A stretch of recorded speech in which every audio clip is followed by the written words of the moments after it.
Hello, hello, everyone. Welcome to episode 14 of Turn 4 Sparks Controversy. 14 episodes in. God damn. But either way, welcome back, ladies and gentlemen, to another episode of Turn 4 Sparks Controversy. This is once again episode 14.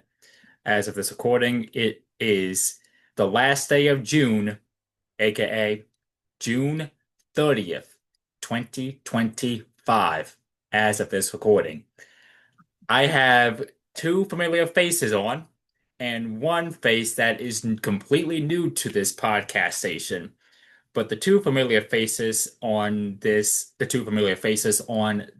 recording, I have my beautiful girlfriend, my beautiful baby, aka Jessica Strauss, as well as Hi. my co-host regarding F1 stuff, Dave Campos. What's Baby, going on? Dave, as well as a new face on this, as I said, a new face to this podcast station. Ahmad, what's good? Not much, man. So before we get into the description of what this episode will be about, as it says in the description in the title of this episode, since we got a new face on, Ahmad, I hope you don't mind. We got a couple minutes. So if you don't mind, Ahmad, introduce yourself and tell me how you got into racing. And also explain the whole karting thing that happened almost a month ago, if you don't mind. Okay, so I'm not gonna Yeah, I use already up too threw you under much. the bus. I already threw you under the bus. Okay. So I was gonna say, yeah, so what got me into racing is that since the age of 12, even before that even, I began growing up into cars and trains because, thanks to my mother. And by the age of 12, I began to race my very first like real 50 mile, 60 mile an hour karting spot, which was called Mid-Atlantic Grand Prix, now called Extreme Zone in Delaware. And ever since then, that is when later on, sometime later, I began racing competitively, specifically around the age of 20. That's when I began racing more competitively and I started to take it a lot more seriously. And moving onward and upward, got top three at K1 last year, represented myself from New Jersey. Got second place in the B main and K1 circuit for the championship. And here we are now. Currently, after this next race will be up, I'll be points leader. And, I may or may not have gotten overtaken by Calvin last month. And he got the win. Damn. But yeah. Honestly, yeah. Overall, though, I just love the racing industry the way how it was back then. Even now, though, it's gotten way more intense. And seeing it evolve, it's just incredible to say the least. And still, either way, it's really an enjoyable sport. And that's how you got into karting too. Yep.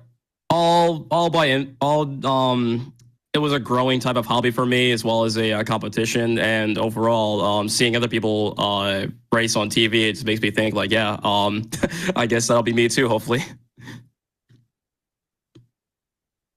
Which reminds me, we're going to discuss the F1 film in a minute, but we're going to go around the room and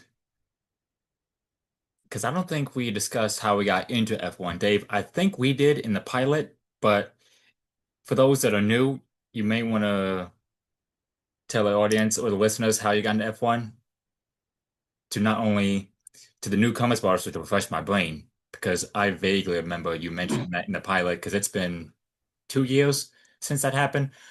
But once again, we're going to go around the room and how all four of us got into F1. So, ladies first, honey, Jessica. Okay, so I started karting when I was 10 years old, but I didn't start fully getting into F1 until last year because of you. And I've watched F1 here and there from like 2015, 2016 maybe, but I don't remember a lot. So, yeah, that's how I got into F1. And you could tell by the background of my Discord profile is me in my Vodafone McLaren suit. Well, how did you get into racing in general? I became a NASCAR fan in 2014, and I think the first I had was the 2014 Daytona 500. And like the first real memory of watching a NASCAR race was the 2014 All-Star race or as we call it, the Winston All-Star Challenge, whatever the hell you want to call it. And and I had this Dale Jr. Daytona win shirt that I actually still have to this very day, and I still have it, and I had it for my ride along in a stock car when I was 11 at Dover. And Dover's one of my favorite places to go to. I've been going there since 2015, and I've been doing it ever since. Like I said, on the karting side, I started doing it for fun when I was like 10, but then I didn't get fully crazy until like early this year, late last year. Well, can you elaborate a little more on as to how you got into Formula One? Like what started you becoming fully diehard into that sport? I'm sorry. I'm sorry. How I got into Formula One is I met Calvin back in Pocono in July of 2023. Um, and I started watching more of the videos that he makes on YouTube. And I was busy going off with Bryce Warren. And anyways, I had a really and my favorite driver is Lando Norris, of course. And he became my favorite driver, and I started watching more highlights and getting more into history, and here I am. So I started in getting to F1. Well, my first race, I didn't watch all of it. It was more kind of like halfway. The 2009 Singapore Grand Prix. And then I was watching races here and there, but not all of it. Even seeing the final race of Brazil, so Braun GP officially became champions. And so did Jenson Button. Yes. And then I don't know, something intrigued me into. Well, also my dad got me into he was a diehard F1 fan, so just like everyone, he loved Ayrton Senna, and watching old videos of him, I think, kind of sparked my interest into watching, the newer F1. So 2010 was my official full season to watch. And you've been following the sport ever since? Yes. You say you haven't missed a race since 2010? Nope. That's freaking insane. So you know every race since the 2010 season? Pretty much. That's crazy. Well, me too. But still. How did you become a Lewis Hamilton fan and a Fernando Alonso fan, for that matter? Let me guess, 2007? Or something else? Well, I was also a Kimi Räikkönen fan, so everyone is, so. I mean, how can you not like Kimi?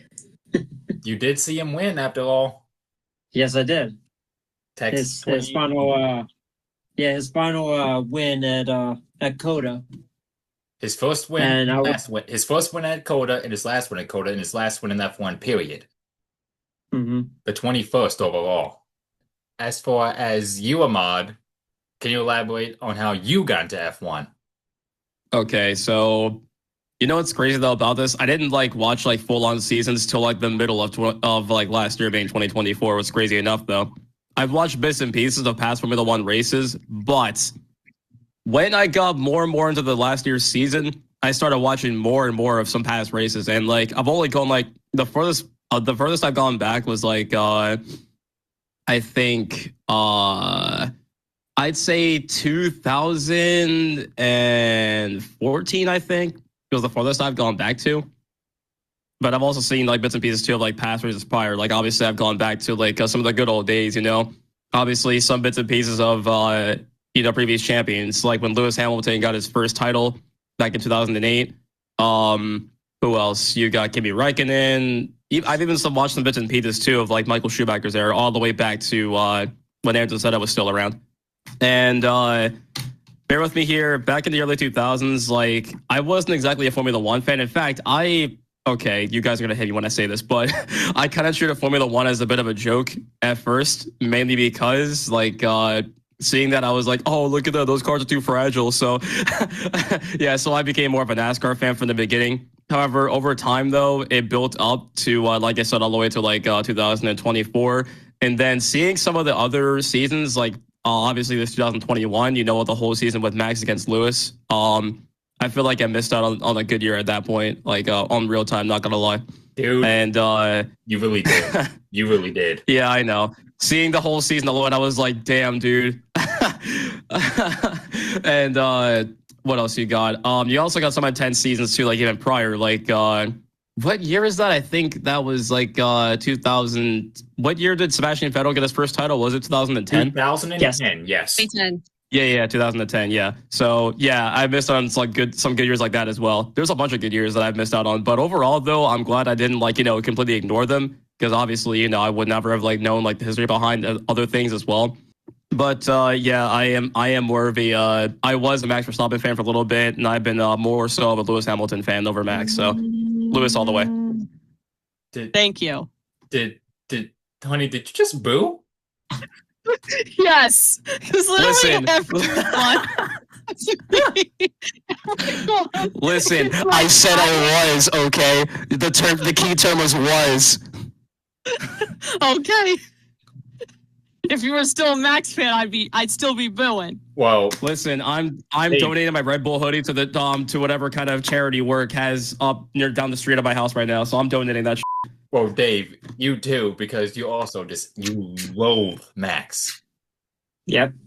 So, Dave and my beautiful baby, you both would have a lot to discuss in the Max Verstappen hatred train. Yes. Let me guess, because of his dominant. Well, he was. Yes. I thought you were gonna say because of his dye bombs.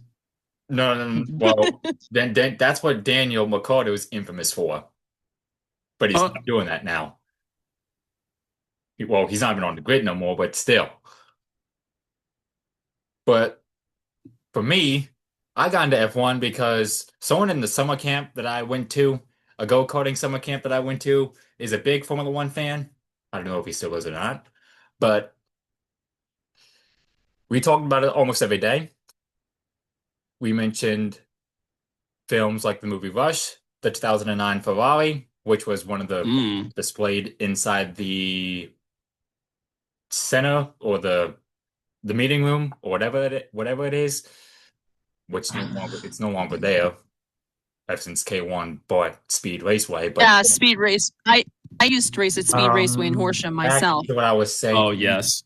Me and a camper who was a big F1 fan talked about it. He mentioned Formula One to me almost every day, and I read more into it. And during my family time, when I was spending quality time with family, I watched the movie Rush, which is a banger film, by the way. Eventually, we're going to get into that, but we're only going to get into one film regarding the F1 spectrum, which is in the name F1, which was a film that was literally released the other day. But let me get to this thing real fast. So I watched Rush, and after that, I went to GameStop, which probably shut down at this mall that I used to go to, and went to GameStop, bought F1 2019, and fell in love with the game. And simultaneously watched YouTube videos regarding F1. YouTubers such as Aldas, Tomo F1, WTF1, The Race, watch highlights from the F1 YouTube channel, the official F1 YouTube channel, and not several weeks later, but 3 to 4 weeks later, one of my family members purchased F1 2012, and then a month or two later purchased F1 2011, and that's how my love for F1 grew ever since. Though it really started late July, early August of 2019 was when my love for F1 started, and I've been an F1 diehard F1 fan ever since. Late July, early August of 2019. My first 3 games was F1 2019, then F1 2012, and F1 2011. Those 3 games right there hold this place in my heart because those are 3 F1 games that I first played. And if wondering, I own every single F1 Codemasters game there is, minus F1 Race Stars, which I don't count because that's a Mario Kart game, which I'm not interested in playing Mario Kart games and that one, so that don't count. But as far as every other F1 game, such as F1 09 to F1 2025, I own them all. I own them all. The latest one that I played was F1 2013, which is considered a banger for almost everyone in the F1 fandom, myself included. But taking a break from that, as we will be discussing again something else that's in the F1 fandom that's currently streaming as of this recording. That is F1, not the sport. It is the sport itself, but the film speaking, which is again as of this recording, June 30th, 2025. F1, the movie, #1 in the box office. So that alone should tell you something. Go see this film. Please. $57 million in its opening weekend. Again, that's crazy. What my boo-boo just said right there, that should tell you something. But again, please see F1, the movie, if you haven't already. But for those who have already seen the film, well, we're gonna be in for a while. Welcome aboard. For a while, so we're gonna analyze and give our take on the F1 movie. But to those listeners who have not seen F1 the movie, what the hell are you doing here? Spoilers. Then go see it. Go see it before Superman comes out in like 2 weeks. Or go see it before we spoil the frick out of it. Yes. And you know what? You know what else sucked? So disclaimer there. If you haven't seen the film already, do yourself a favor and go see the film before you listen to this episode. I'll repeat that again. For those who have not seen the film as of yet, do yourself a favor, pause this podcast episode right now and go watch the movie before you buy your ticket. Because this will contain spoilers if you have not seen the film. But for those who have seen the film, let's talk. But for those who have not seen the film as of yet, again, what the hell are you doing here? Spoilers. Exactly. Disclaimer warning. Hey. Anyway. Hey. For those who have but you know what else sucked? Again, Megan 2.0 opened to $10.2 million. It opened less than that first film. We're not here to talk about dancing dolls, goddammit. We're here to talk about F1. We are now. I've seen the first Megan film. I'm guessing you've seen the second one, honey? No, but I've heard it got mixed reviews and it opened in 4th place. It wasn't even close to How to Train Your Dragon or Elio. Or F1, especially, because again, that's #1. Absolutely. And it's going to get killed by Jurassic World Rebirth. That comes out in like 2 days as of this recording. And Superman. Stop. What the hell are you going off about, Ahmad? I'm sorry, I couldn't help myself. I'm sorry, I couldn't help myself. As I was saying, baby. We're not here to talk about dinosaurs or superheroes or dancing dolls. We're here to talk about Formula One, and that's all we want to talk about, please. Baby, can I speak? Please? Yes. Are you done? Oh my God, yes. Are you done? Yes, I'm done. Are you done? I'm done rambling on about Megan. Are you done? Yes. Yes. Raise the eyebrow. Are you done? Yes. 3 kisses. Lovey-dovey-dovey. Lovey-dovey-dovey-dovey. Love you, honey. You too, honey. I can't help myself. I'm sorry. Love you more. Mm. Now, let's get this party started before we go through a million logos first. For those who have not seen the film, I'm going to give you one last warning and one last disclaimer warning. Stop what you're doing right now and watch the movie first. Once you're done watching the movie, then come back here. Okay? Okay. Comprende. But for those who have yet to see the film and continue with this podcast episode anyway, don't say I didn't warn you, because again, spoilers. And for those who have seen the film already, let's get to work. So, let's go, let's begin. Sacks. We begin with the opening scene, and we get this onboard shot of Brad Pitt or Sonny Haynes Sonny passing Ayrton Senna and then going off the road. I knew right from the outset. There's even, for those who have F1 25, the video game, you can actually get the F1 movie DLC, and you can get these scenarios, which is actually out today. Oh yeah, I forgot about that. I might mess around with that when I'm done with this recording or finish editing, but regardless. I remember doing an episode or the preview scenario, and there was a description box of the whole film, and I remember in the description box that Sonny Haynes was the next new up-and-comer, the next big thing until a crash ended his career. Something, and recalling the snippet before the film was released, I recall seeing a snippet of a Lotus F1 car from the 90s, or the late 80s, early 90s, and it had his last name on it. And I just had a slight tingling feeling that it had a connection with Martin Donnelly's wreck for the 1990 Spanish Grand Prix and her wreck. And sure enough, me Surprise, and a beautiful surprise. baby, we saw it opening day. We saw that shot. Oh yeah. And guess what? Oh yes, it we showed did. the exact same shots from Donnelly's crash, and I called it. I called it. Yes, you did. I called it. But the thing was, in the film, they say that happened in 1993. They're wrong. Those people are wrong. It was 1990. And Martin Donnelly, he never raced in F1 again after that crash. But in Sony's case, he kept going. You will. Be it after what? 3 decades away? Yep. But regarding the whole film overall, what's your take in basically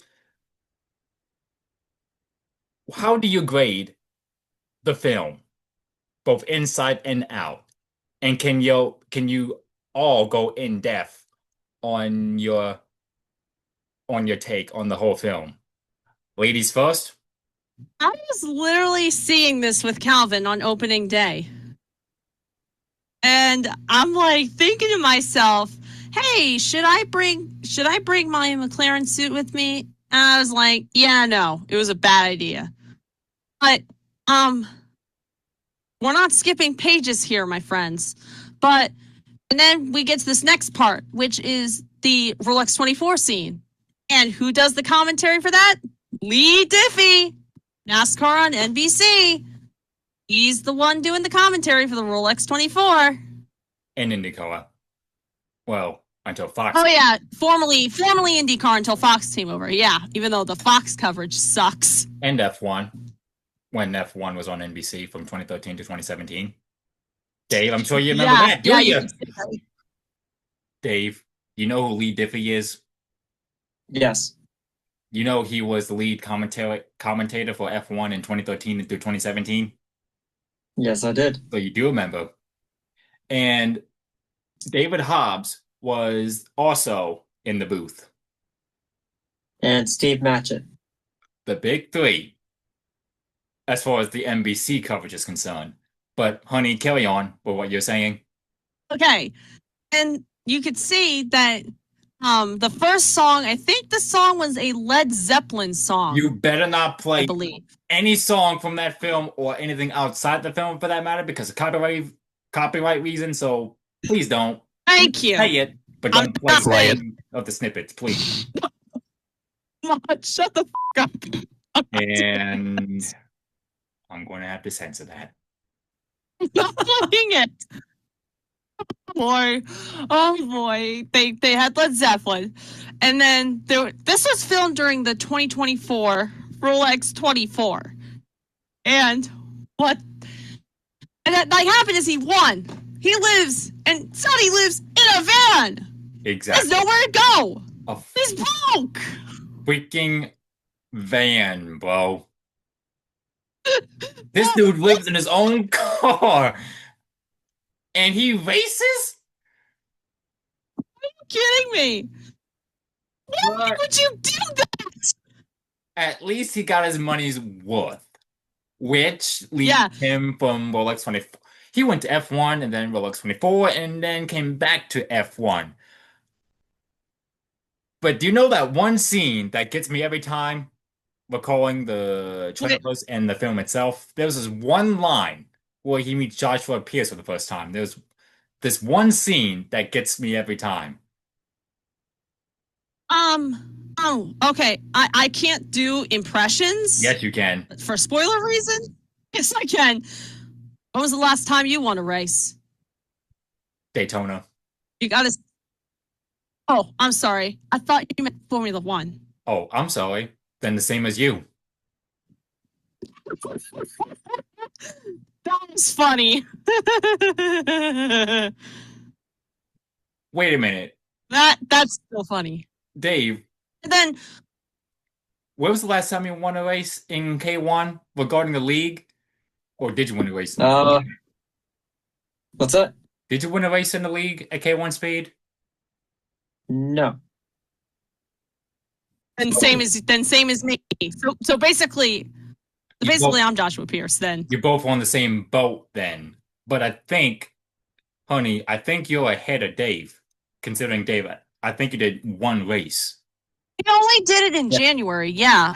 So that means, honey, you're ahead of Dave in the standings then. I know I'm in the top. Exactly, but we talked about this in episode 12 when I went on a freaking rant about it.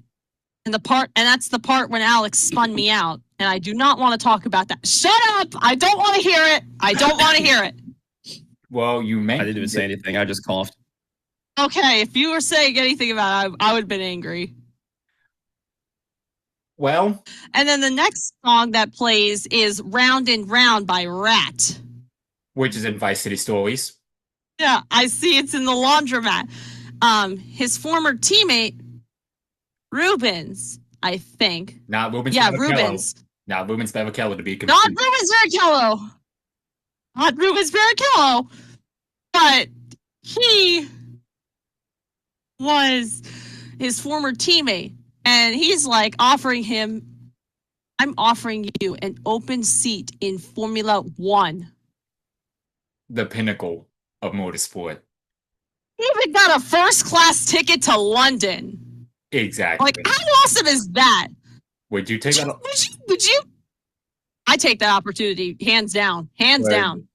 Dave, what about you? Dave Ahmad. Oh, wait, what? Say somebody offered you a spot in Formula One and they gave you a first class ticket to London. What would you do? I would have taken it in a heartbeat. I'll be like, on the flight, is there going to be food? Oh, yes. I think there's food and drinks on there. All right. Then my answer, bluntly, yes. You have to get Dave, what about you? For that. But Dave, what about you? Well, that was what my baby said. Well, of course, yes, I would. But there's a detail missing in that part It's the super license. Oh Right. shit! I forgot about that. Well, Yeah, I mean, because oh, sorry, Dave. if you don't have enough points to get a super license, you can't really enter. No. Oh, you can't. No, that's another detail of the movie. I mean, for me, I liked the movie because it was entertaining purposes. There was a bit of some accurate racing, but some unrealistic. We'll get to that, but Oh my God. that's another detail that I don't think people understood. Damn, I forgot about. First. Well, I let that. Excuse me. I let that. Excuse me. I let that go. Again, given Sony was in F1 before, so that's why I let it go. That's why I didn't think anything of the super license, because again, Sony's history in F1 before. Yeah, but you had to upkeep it in order to keep that super license. Exactly. I think they expire too. Is that correct? They should. Yes. How many Even years? if you've been away from the sport for 3 decades, I think it's up to the FIA to, give permission for you to even obtain the super license. And they didn't showcase that in the film. Of course not. They didn't show any proof of identification. None. Nope. Maybe it happened. Okay, so maybe I am. maybe it happened, but off camera. Maybe, but I mean, again, should at least some kind of realism. Okay, yeah. So actually, I am doing some Google research on the super license. It says, yes, Formula One super licenses expire at the end of each year. Yeah, they have Yeah. to be renewed. yeah, then yeah, And They have to he's be gonna get his renewed license- every year. Yeah, get his license it renewed. also gets expensive depending on where you finish in the championship. That too. Yes. That's I a mean, thing. I bet What? you it's super cheap for Lance Stroll. So if you win the championship, does that super license get pretty expensive? So if I was Logan Sargent, I'm kidding. You'd be fine. You might not last long, but you'd be fine. Yeah. Even though my contract's only worth $1 million. Hey, as long as you're not crashing, you're fine. Exactly. Exactly. I And Oh. the team Apex GP is at risk of shutting down. they literally mentioned that in the film. Yeah, because they said they've been on the grid for 3 years and had 0 points to their name. Wow. So I mean, and also in that aspect, the lower you're in the standings, the more R&D and wind tunnel time you get. So does they that would mean cater Lance him. Stroll gets so much? So they would cater him basically, because remember Dave, cater him was on the grid in the early Yeah, 2010s. Caterham, yes. They didn't score. Cater They didn't him. score anything. Caterhams were absolute garbage. Well, also, I think Bernie Ecclestone at the time, I think because he, tried to make F1 exclusive, but there was no cap on teams that we had today. And they thought that, you can have as much teams, but you're not going to succeed. And Caterham did not succeed. Neither did Marussia, even though Bianchi to them in Monaco 2014. Caterham was worse. Well, then Bianchi, Caterham turned into Lotus. Well, Yeah. Team Lotus, then Caterham, and then they shut down at the end of 2014. Well, at a time there were 2 Lotus teams. That is true. Team Lotus, which was later on Caterham, and then Lotus Renault, and then Lotus, and then Renault, and then for now, Alpine. Mm-hmm. Now, you mentioned realism or there were things that they lacked realism, Dave. I'm thinking of the movie Driven because I remember that film, even though I haven't seen it, I've seen bits Dude, and pieces, but not the entire Oh film my itself. god, dude, that movie sucks. So, it's terrible. so Dave, Oh you've seen God. it then? Yes, I have. I only seen it once. That's all I needed. Oh, Is it Yeah. okay. Well, what you just said that that's all. That's all I need to know. That's all I need Uh-huh. to know. I do. This is not a driven thing. Funny fact. It was also made by Warner Brothers. Jessica, I have a question. Why are you making me watch Driven? That of it sucks. Why? Why? You may ask. Well, that's your punishment for coming in second to Calvin. So too bad. We didn't even like agree with the bet till after I lost the race, and then you're like, "Yeah, I'm forcing you to watch this anyway." Yeah. I think Calvin said that. Calvin, did you say that like his punishment was to watch Driven? We both said that. We both said that. Yes, we did. If only the bet was placed before the race began.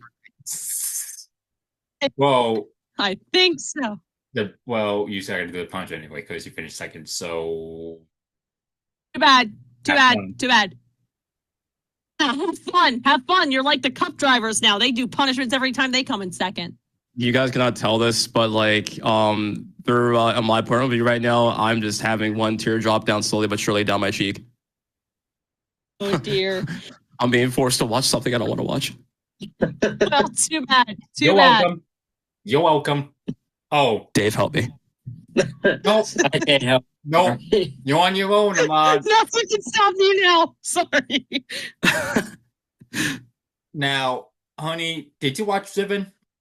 No, but I've seen the review of Josh Ravel's Same. video. I've seen Josh Ah. Ravel's video on it. I And Brock just Pierce. I just watched that. What? I just watched Josh Ravel's video. Wait, on Driven or the F1 film? It was on the film, but he mentioned Driven Oh, because of He said it was similarities. like, I've yet to watch Josh's take on F1, the film, but I have seen his. I've seen it. video. I've seen it. Wait, what? I've seen the review already. I'm not going to say anything else. What, Josh's view on the F1 film? Yeah, I just saw it. Damn, you both beat me to it. Ahmad, have you? Please say no. Haven't seen what? Josh's review on the F1 film. Have you seen that? No, I haven't. Okay. Good. Good to know I'm not the only one. Whew. Good to know I'm not the only one. Now then, Dave, what about that scene where Joshua goes flying and No, don't go there yet. Stop. We haven't gotten to that part yet. Stop. Too late. Yeah, let's stick to the timeline of the movie. Or we You're could too far ahead, rewind Calvin. and go back. No, we can't. You're too far ahead, Calvin. I'm flipping pages, I know, but that's what I say. Let's rewind and go back to the test session at Silverstone. Let's go to the test session. That was in the F125 video game, shall we? All right. So next up, we get introduced to Start me up. Kate, the love interest. Start me up. What? Hey! Stop. You say he sounds like Start Me Up by the Rolling Stones, and you can't tell me otherwise. It's like, the guitar riff is exactly the same as Start Me Up. Only instrumental. My instrumental, but it's not like, if you start me up, hey. Like, I feel like, and then we were just vibing to that. It was like, I was saying, you make a grown man cry. Sorry. So then, sorry.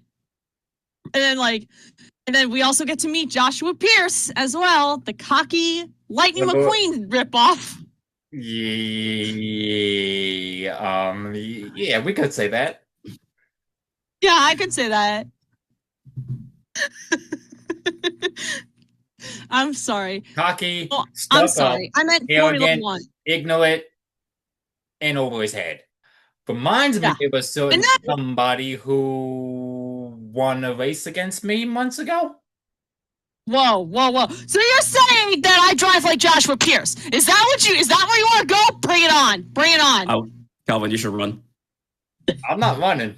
I'm spitting out the facts. Because I remember you, honey, Stop you were it. boasting about you winning the race against me Stop. that one time. No, Joshua hasn't won shit. I'm sorry.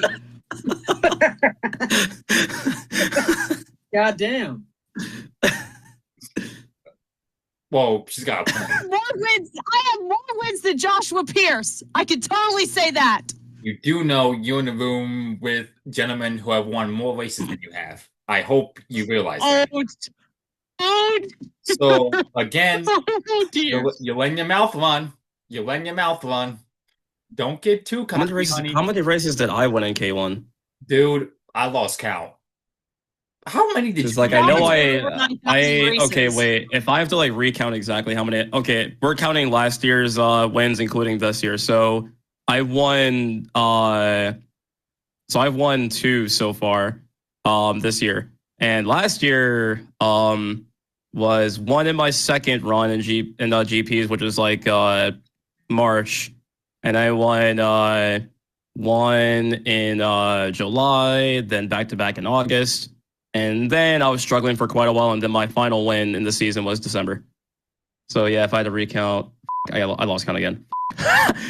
So 1, 2, that was okay. Yeah, this year 3, March 4, July, August. Okay, so that's 6 wins so far in my K1 career. Not bad. Yeah, no, I'm hoping to get more. And Dave, in the Touring Car Championship, I recall you getting on the podium at OVRP a few years ago. Yes. I think we mentioned it that I won a race at K1, the league race last month. Mm-hmm. And talking on the TKC, I got a podium in my 5th attempt in that championship, the TKC, my first podium in 5 races in Slick Willie's, which I don't know. Ahmad, have you been to Slick Willie's? Have I? I'm trying to remember if I have. It's like a really old place, is it? Because if so, I might have been there before when I was really young. Dave, I know you have because we raced there. Yes. Wait, were you on the podium last time the TKC were there? No. I know it was me in 3rd. Steve was 2nd. I think Matt Haas was on the top of the podium.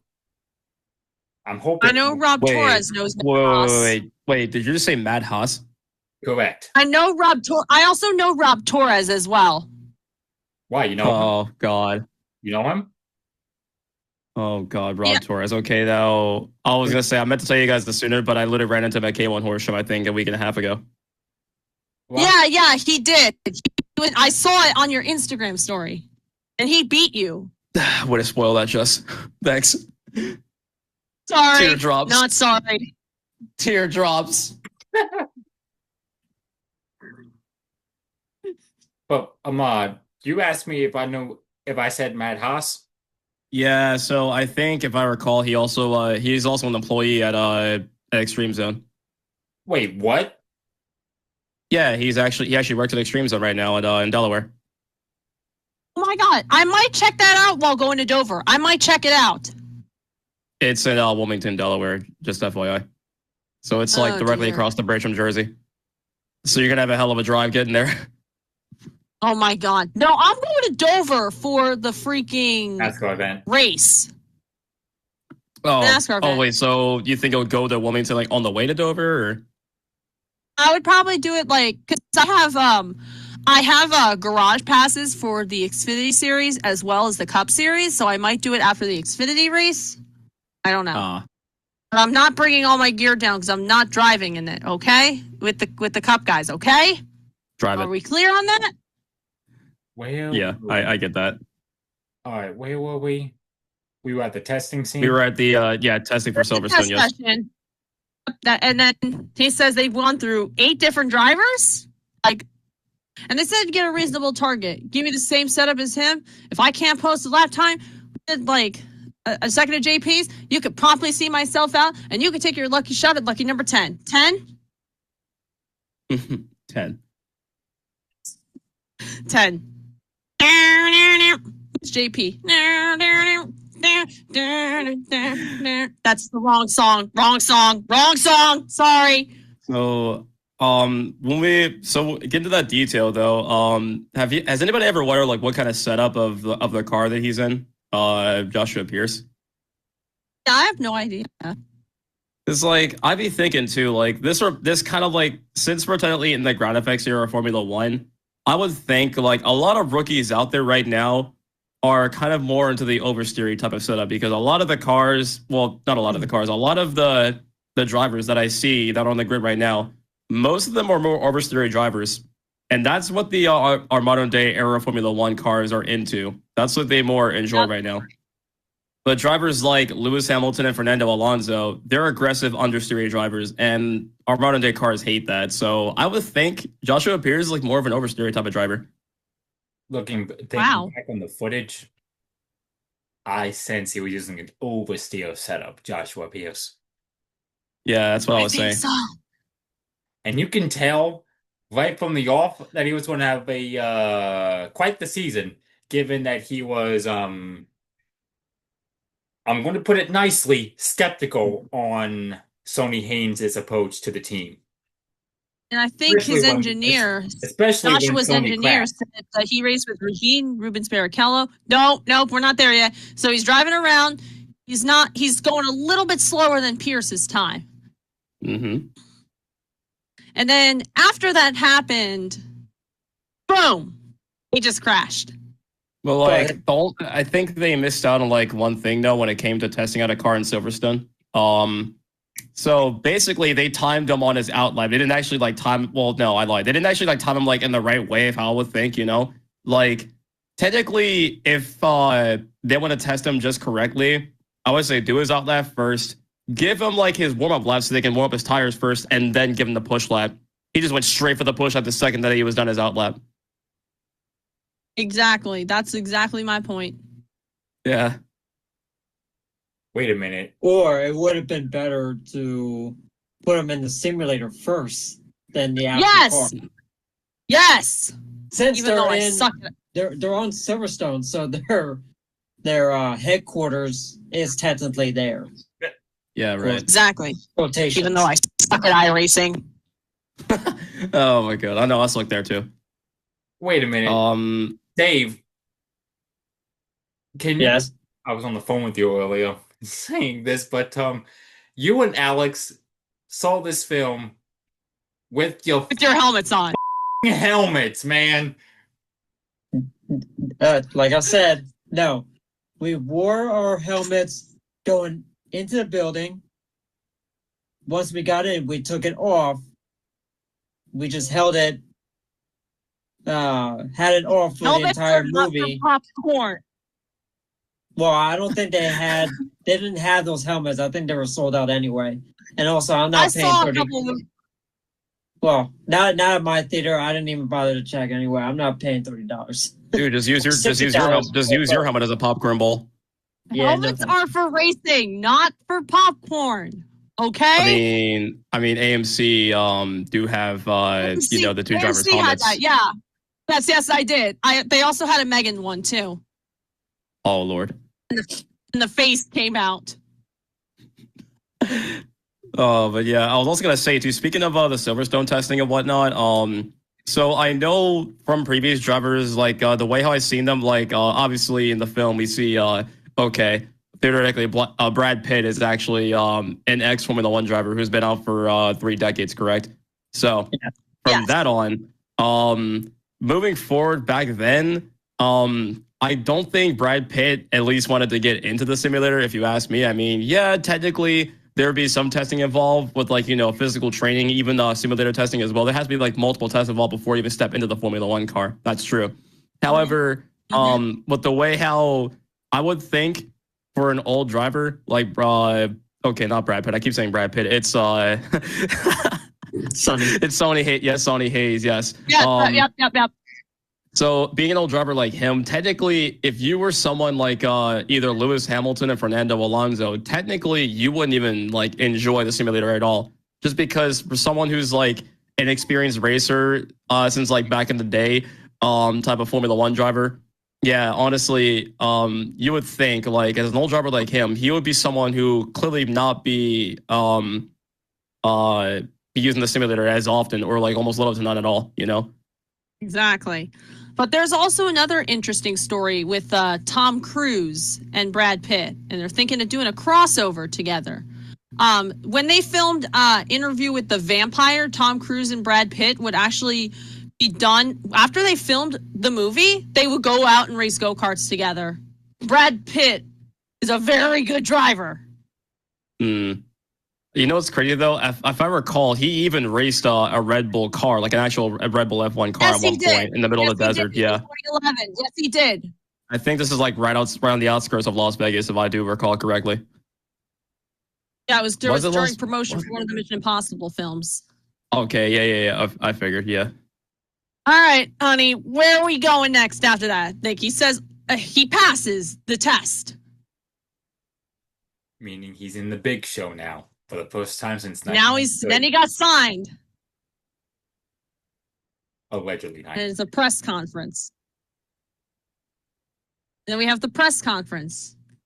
Dude, imagine if the guy who was like, gentlemen, a short view back to the past. Imagine if he was there. Dave, I think you know what. I think I know what my boo-boo means when she says that. Imagine if he was there. Like, this is what he would sound like. What is your expectation for Sonny Hayes to be back in Formula One? Or would ask 1,001 questions with the same questions regarding the buttons. Exactly. Can you repeat the question?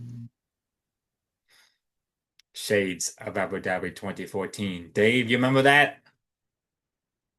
What was that? Abu Dhabi 2014, the press conference. Oh, yeah. I was waiting for that guy to show up. And he didn't. If he did, I would have laughed. Well, you're already laughing right now. Yeah, I am. Even though this is a drama, it's not like it's Talladega Nights when it's a comedy. This podcast show is for comedy and drama. Thank you. So I hope Not y'all gonna got lie. into it. I hope y'all know what you're getting into because this is a controversial room. I'm not gonna lie to you though. The second I saw that guy in the press conference, I was like, yeah, I need a drink after this. We'll have a drink next to me. I should grab him right now. And now we head to the first race in Silverstone. Second half, anyway. The second half is Silverstone. Home Grand Prix, Joshua Pearce, Lewis Hamilton, Lando Norris. Max Verstappen. No, Max is Dutch. He don't count. He's Dutch. That's not his home Grand Prix. His home Grand Prix is Netherlands. Don't say that. And Belgium. But again, home Grand Prix for Joshua Pearce, Lewis Hamilton, Sir Lewis Hamilton. Thank you very much. Thank you. Lando Norris as well. And you know what I was like, since I play Lando Norris on a day-to-day basis. We will rock you. That's what you were like. Yes. No, I know. When I saw Lando on screen, I was like, that's me. And it's like, we will rock you.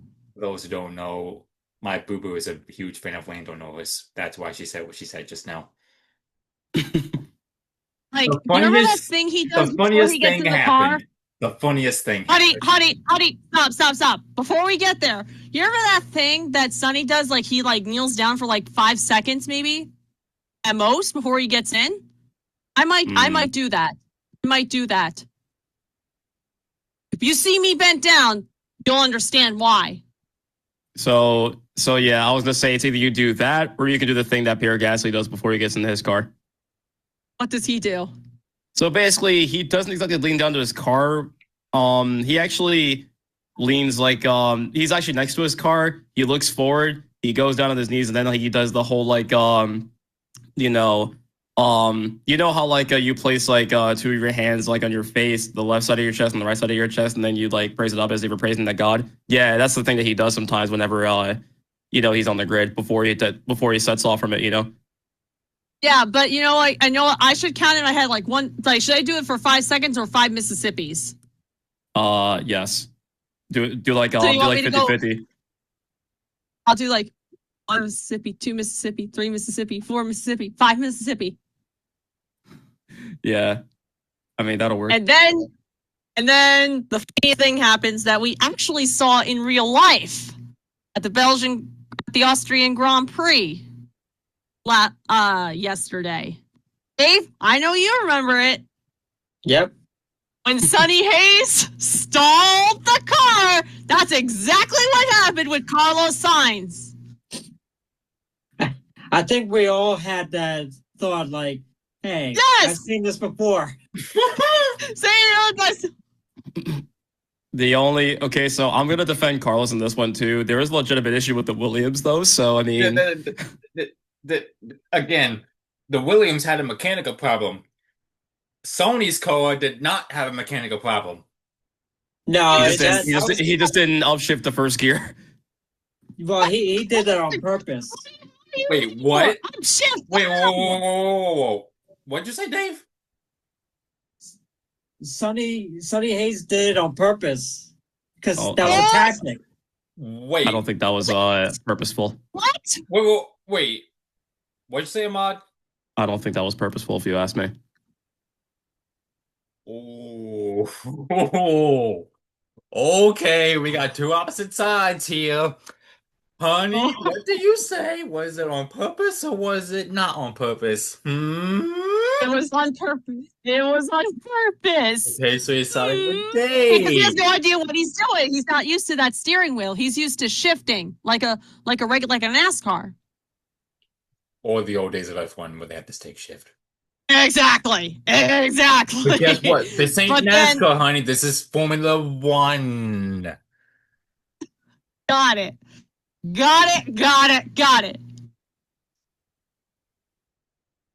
I said to myself when that happened on the screen, again, this is his first time in the driver's seat since the early 1990s, so you kind of expect that.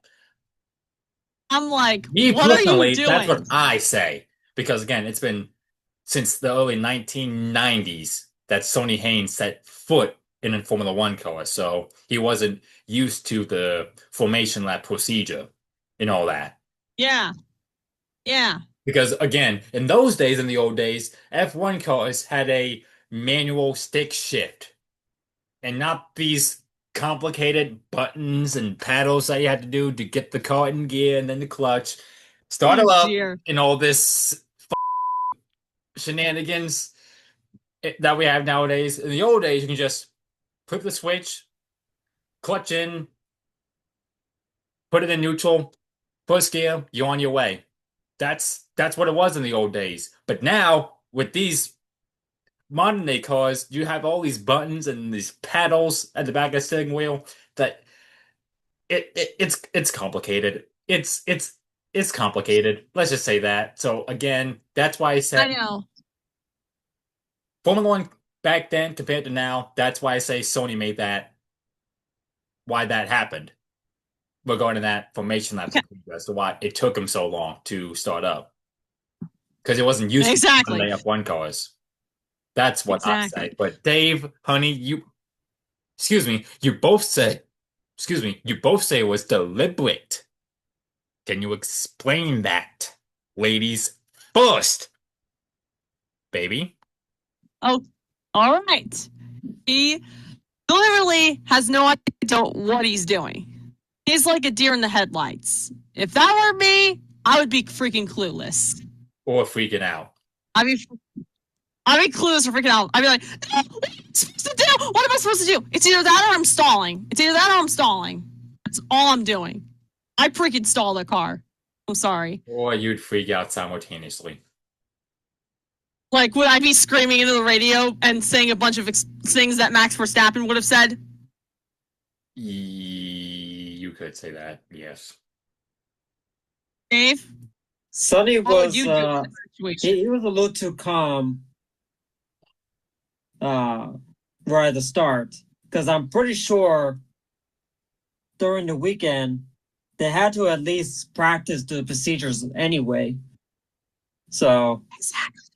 right, and then of course once there were several ahead, he just happened to put into first and get going, but everyone else will be stuck on the grid with now tires starting to get cold, while his will be nicely heated up.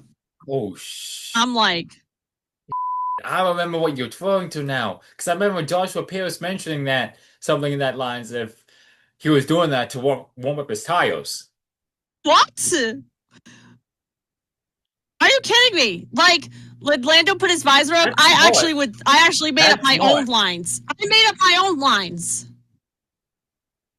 I don't know about you, but that's smart on Sony's part. Well, yeah, if you're the last one, everyone has to wait on you. But just like what happened to Science, if you're too far behind and you get going, you have to now start from the pits. As Exactly. did, I but would. he didn't. Why start. the FIA was just so f***ing lazy in this movie. You think? Yeah, he knew what he was doing. Like, I would go to the pit lane. I would go to the pit lane. I'm sorry, and then I had to wait for everybody else to go, and then I go. Except Sony didn't go to And the pit lane. He went to the back of the grid anyway, and his tires were already warmed I up. wouldn't go to the back of the grid. I wouldn't go to the back of the grid. Shut up. I mean, that would be the team's decision to tell them if they had to go to the pits or not.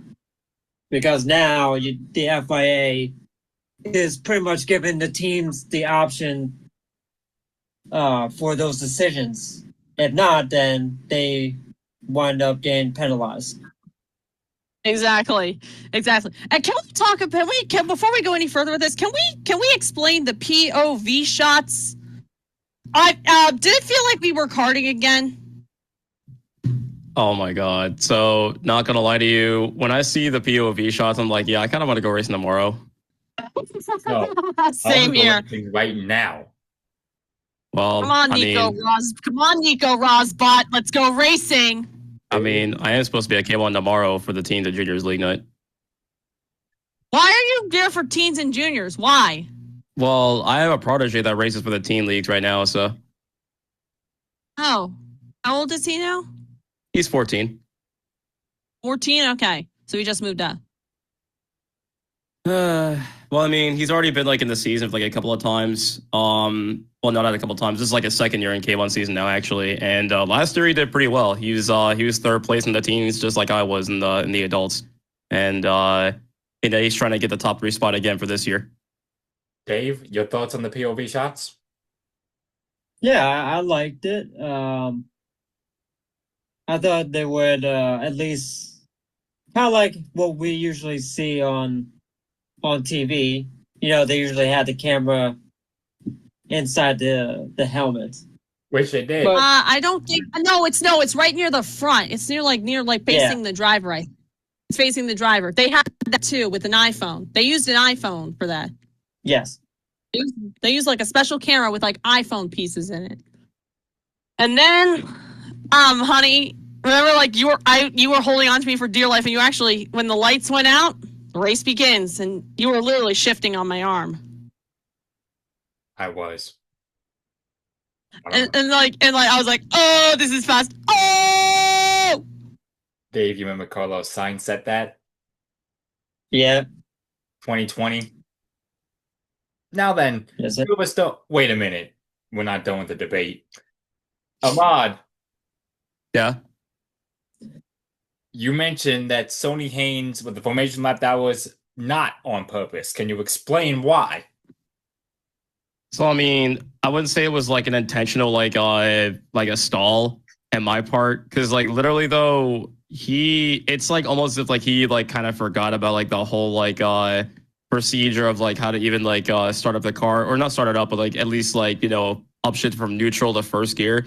When I saw that, I was like, oh my god, like dude, that was such a like a fingernail biting moment for me, if you ask me. um how should I put this? It just seemed more like an accidental phase, if you ask me, not necessarily like intentional, like, oh, I can't move. It's like it's not like that. So when you guys were like kind of like saying, oh, it was like Carlos Sainz, the difference between like this and that is that he just simply Brad Pitt just simply didn't upshift the car, and for Carlos's side, he just did he just couldn't start it up because mechanical failures or whatever. Exactly. And that's why like I said, he did not even start the race because of that. And I mean, if you're like a certain technically, I mean, yes, he got lucky and he was able to start in the grid, but technically because he was that far back and the drivers were already like more than half a lap like away, technically Sonny Hayes should have started in the pit lane. But technically. again, Same here. Same here. Oh, Dave, what Yeah. should Sonny Hayes start up in the pit lane, or was it a good idea for him to start on the grid anyway? Well, just like the Austrian Grand Prix, it would have probably been kind of like an aborted lap if he couldn't get going. It would have been an aborted lap, one lap less. Sonny Hayes has to start from the pits. So you're agreeing that he should have started from the pit lane. Technically, yes. So we can all agree on that. I guess in a way though he got lucky though, because like even the commentators were saying, yeah, so technically, yeah, he was good to start from the grid, but I mean, if the FIA and even his team on his side of the garage were like saying like, yeah, yeah, so you were good like going to the other grid instead of the pit lane, and yeah, it's all is good. But then again, realistically though, if it was like an actual Formula One race, yeah, he should have started from the pit lane. But I guess in his case, he got a little bit lucky. Because plot convenience. And then Sonny Hayes starts flying like Superman, like how Superman will do at the box office in 2 weeks' time. For the 1000th time. Hey, I've done it before. I can do it again. He was flying through that. But here comes another bad part. Slow pit stops. Oh no. They had the tire jammed. Like, I think though the gun was jammed. You, I was immediately thinking Valtteri Bottas, that's Monaco 2021. Dave, please tell me you remember that. That's the longest pit stop ever. It took literally 2 days to take that one tire off. Yep. Or it reminded me of Monaco 2016 with Daniel Ricciardo, Red Bull screwing up their strategy. I'm sure that's another one you remember, Dave. Well, that was Red Bull's, because they weren't even ready. Yeah. So they called Ricciardo in. Yeah. And then he comes in and then scene in the film. No tires already. What? No. And he was surprised, like, what's going on?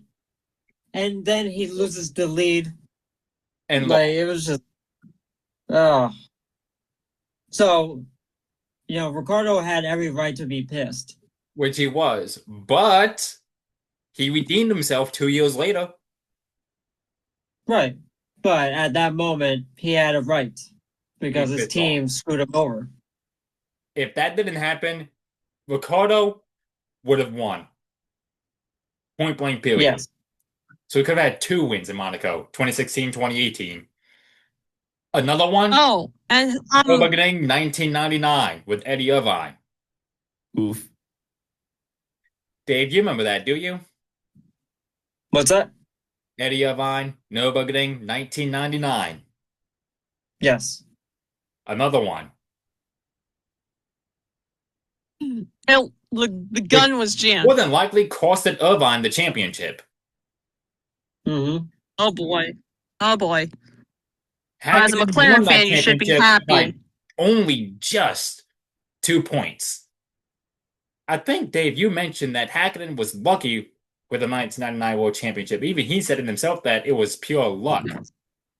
Yeah, he did say a couple times he was lucky.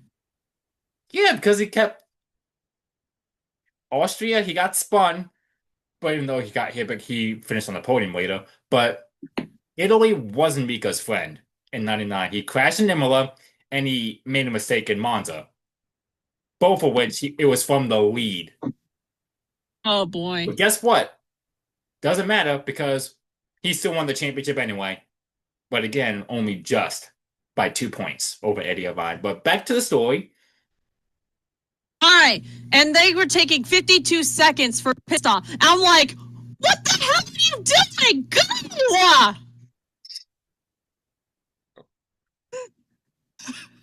I was literally screaming that in my seat. I was like, go, go, go, go!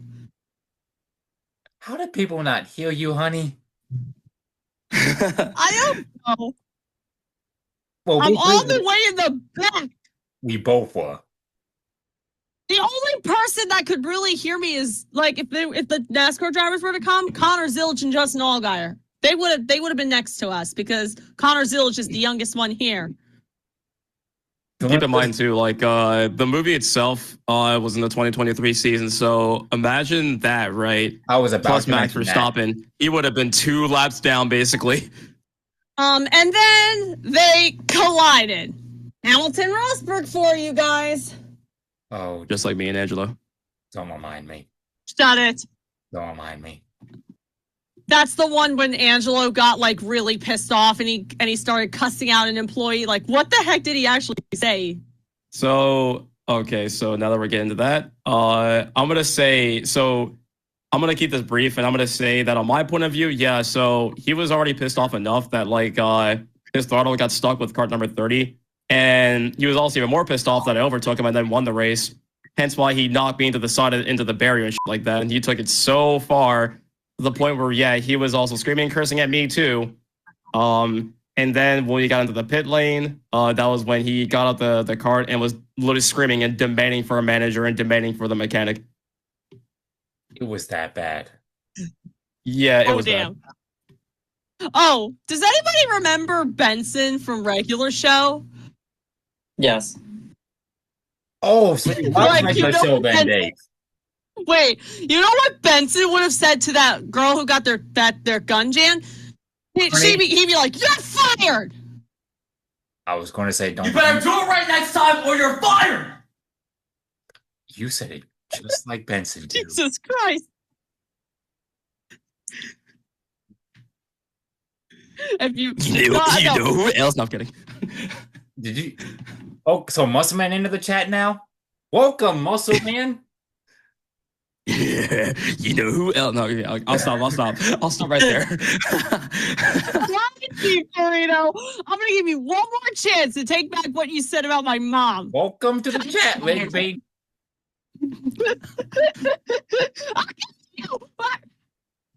Bam, bam. All types of crazy shit happens. Hey, what's your name? I'm Pops. Pops, come over here and give me some sugar. No! Take us to the moon. Take us to the moon. Take us to the moon. Jesus Christ. I love that episode. Wait, Dave, Oh my you God. said you watch Regular Show. Yes.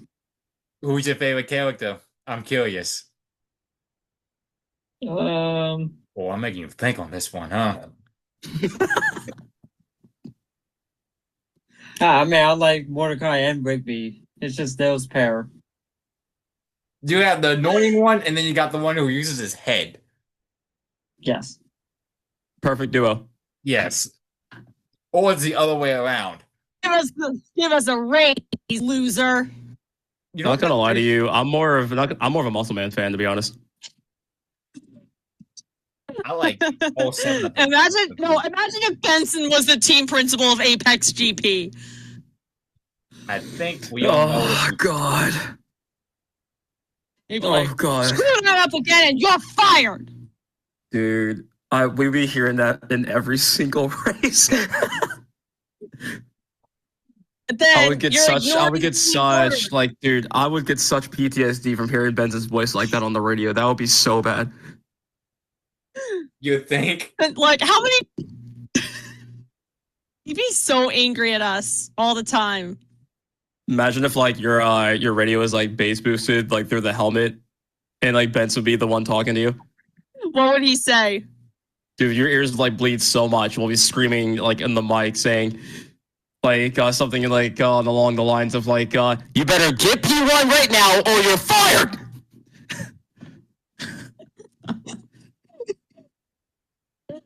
There was actually an episode where You don't get- screamed so If loud. you don't get points today, you're fired.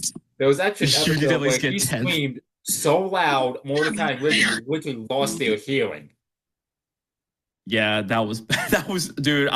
When I saw that, I was like, yeah, I would not want to be in Mordecai and Ribby's shoes at all for that. I would hate to be in them shoes. That's for damn sure. Yeah, that would be many hospital visits after that. Exactly. And then Hungary, speaking of Sonny hospital, is we'll get to that exploiting the rules. He's exploiting the rules. He's intentionally crashing into other drivers to force safety cars. Nelson PK Jr., 2008, Singapore. Oh no. Oh yeah, you knew I had to bring that up. You bet I did. And that race was in the part where Rob Brad Pitt was like intentionally wrecking the car safety cars. That was in Hungary, right? Yes. Oh, it was Hungary. I thought yeah. it was Singapore. Oh well. Yeah, no, it was Hungary. Hungary. But the Nelson PK one, yes, that was Singapore in 08. Nelson PK was Singapore. Yep. Thoughts on the Hungary race? The Hungary race, and he's exploiting the rules, crashing into other drivers before safety cars. But guess what? That they threw that out the window because Apex got their first points. Yay!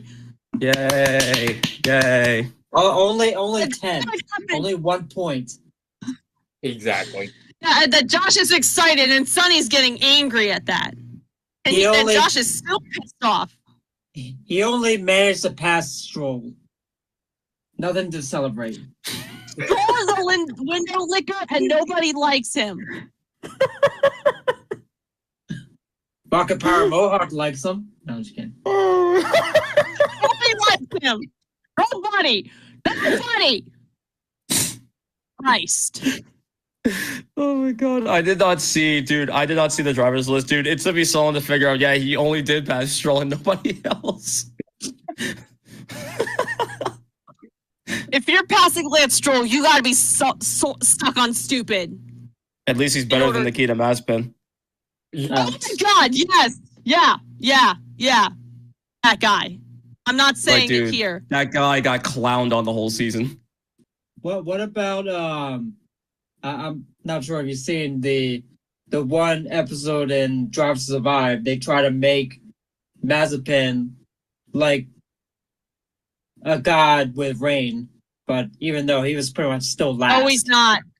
No, but I'm said saying us they not try to agreeing. make it look like, because he said the clouds in Russia are different. Like, no, they're not. And he still kind of finished last, I believe. Exactly. You did. That's exactly Did he? where I finish every week in the league. Including the moment where you finished 5 laps behind. Honestly, I forgot. Like, Are you talking about me finishing 5 laps behind at Lehigh Valley?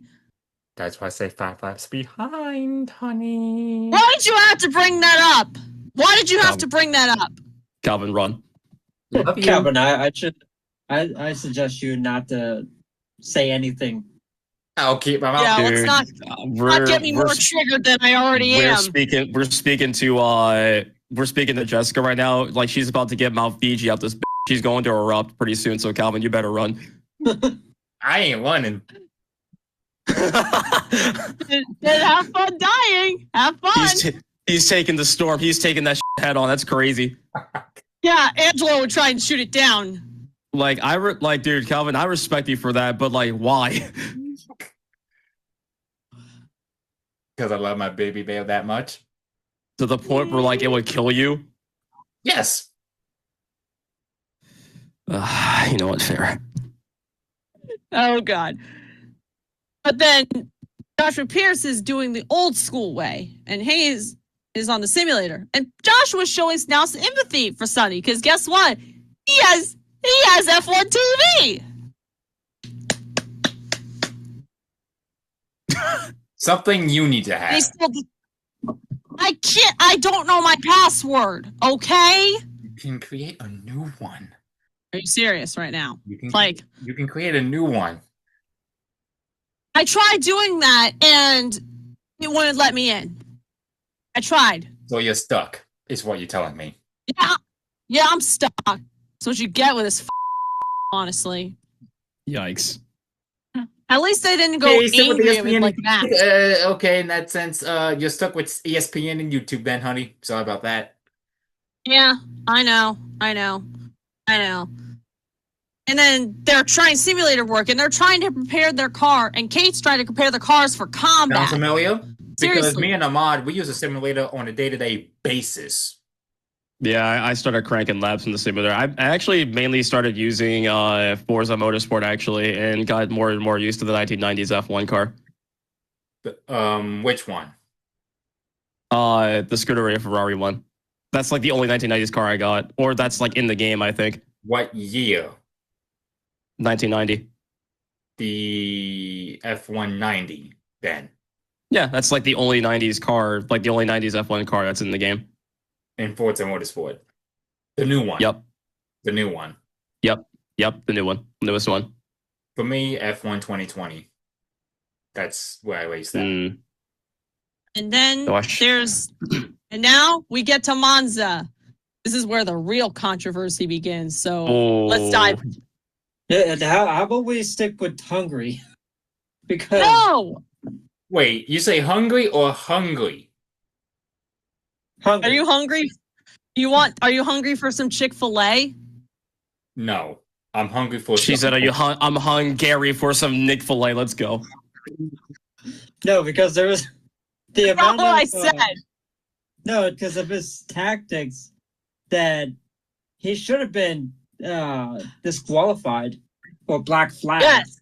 That's what I was gonna say. Yeah. Yeah, you should have been black flagged for the whole thing. Yeah, because he caused 2 accidents, and also it was funny by Exactly. the 2 cameo appearance from Gunther Steiner.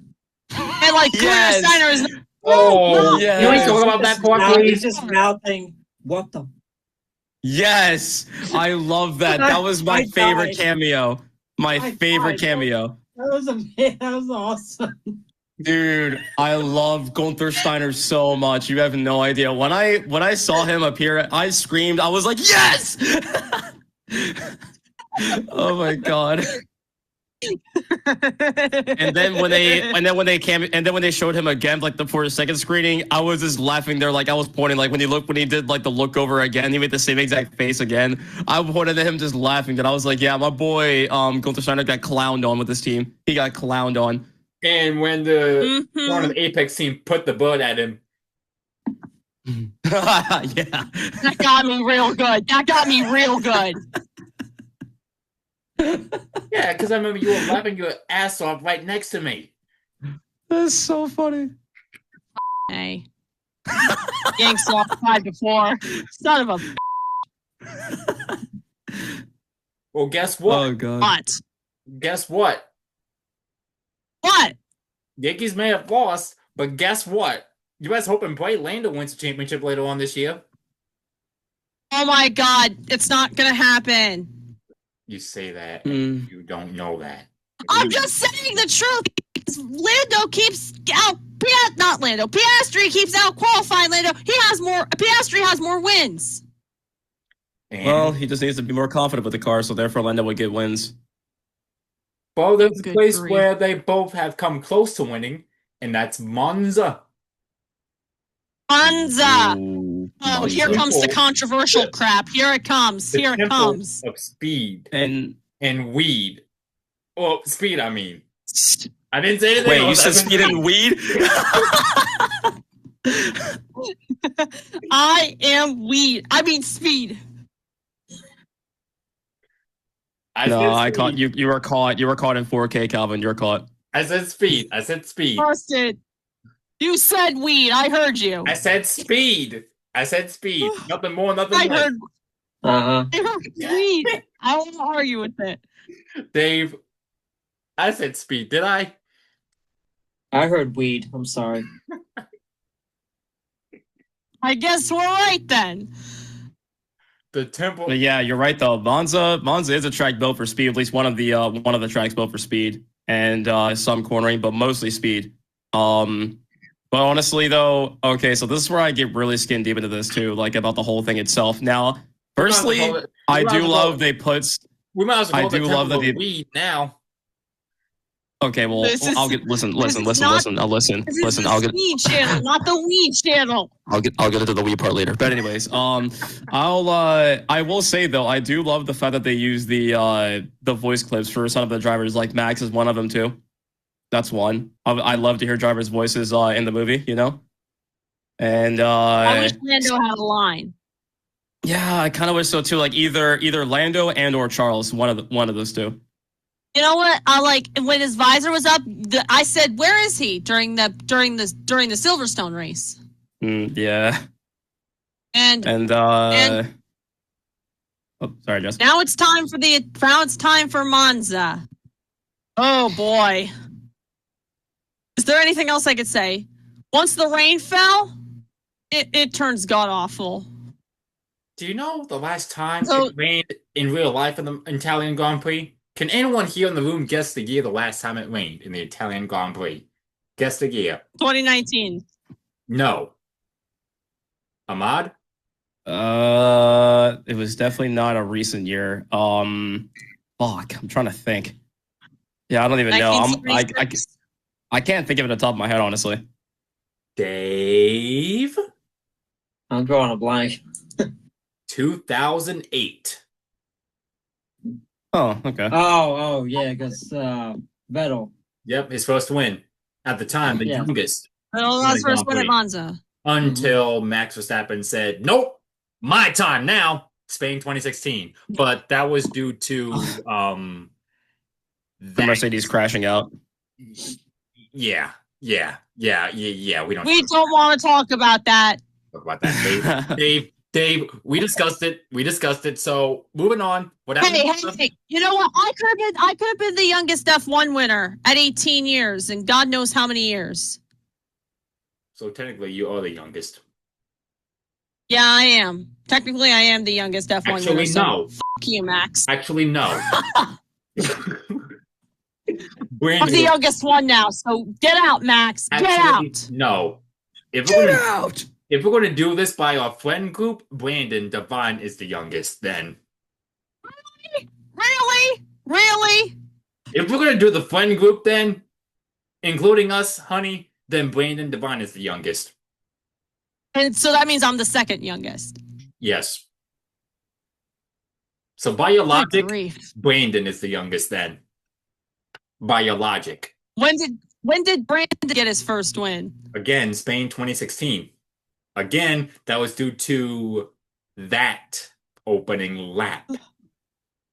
Oh boy. Now I'm just going to say this now. I'm just going to say this right now. If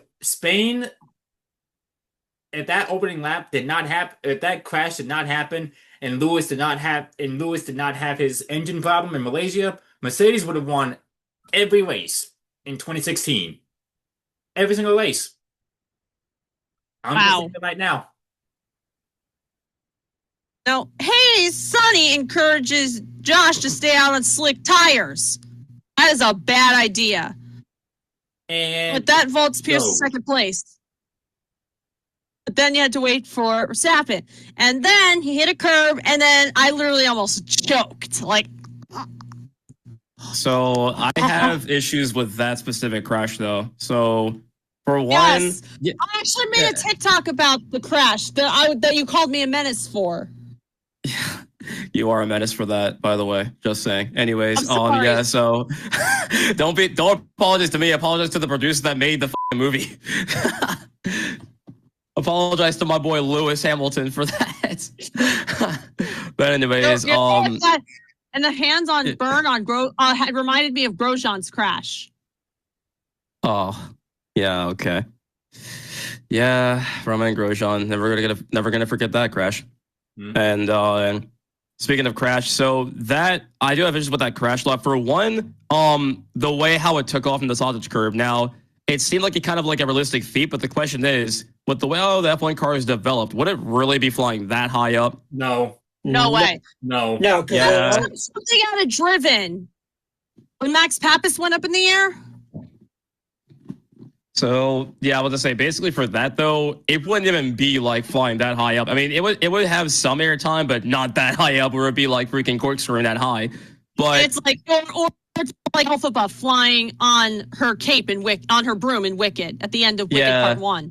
However, the minute I saw the crash, the way how they did the crash, I saw an immediate reference right away from a past race, and it wasn't from F1. This is back in 2019 in Monza, when I think a McLaren Junior driver, I forget his name, but a McLaren Junior driver tried to overtake on the outside the same exact way Joshua Pearce did, and the way how that was a more realistic crash, because an F3 cars have almost little to no downforce, at least not as much as what Formula 2 and Formula 1 has.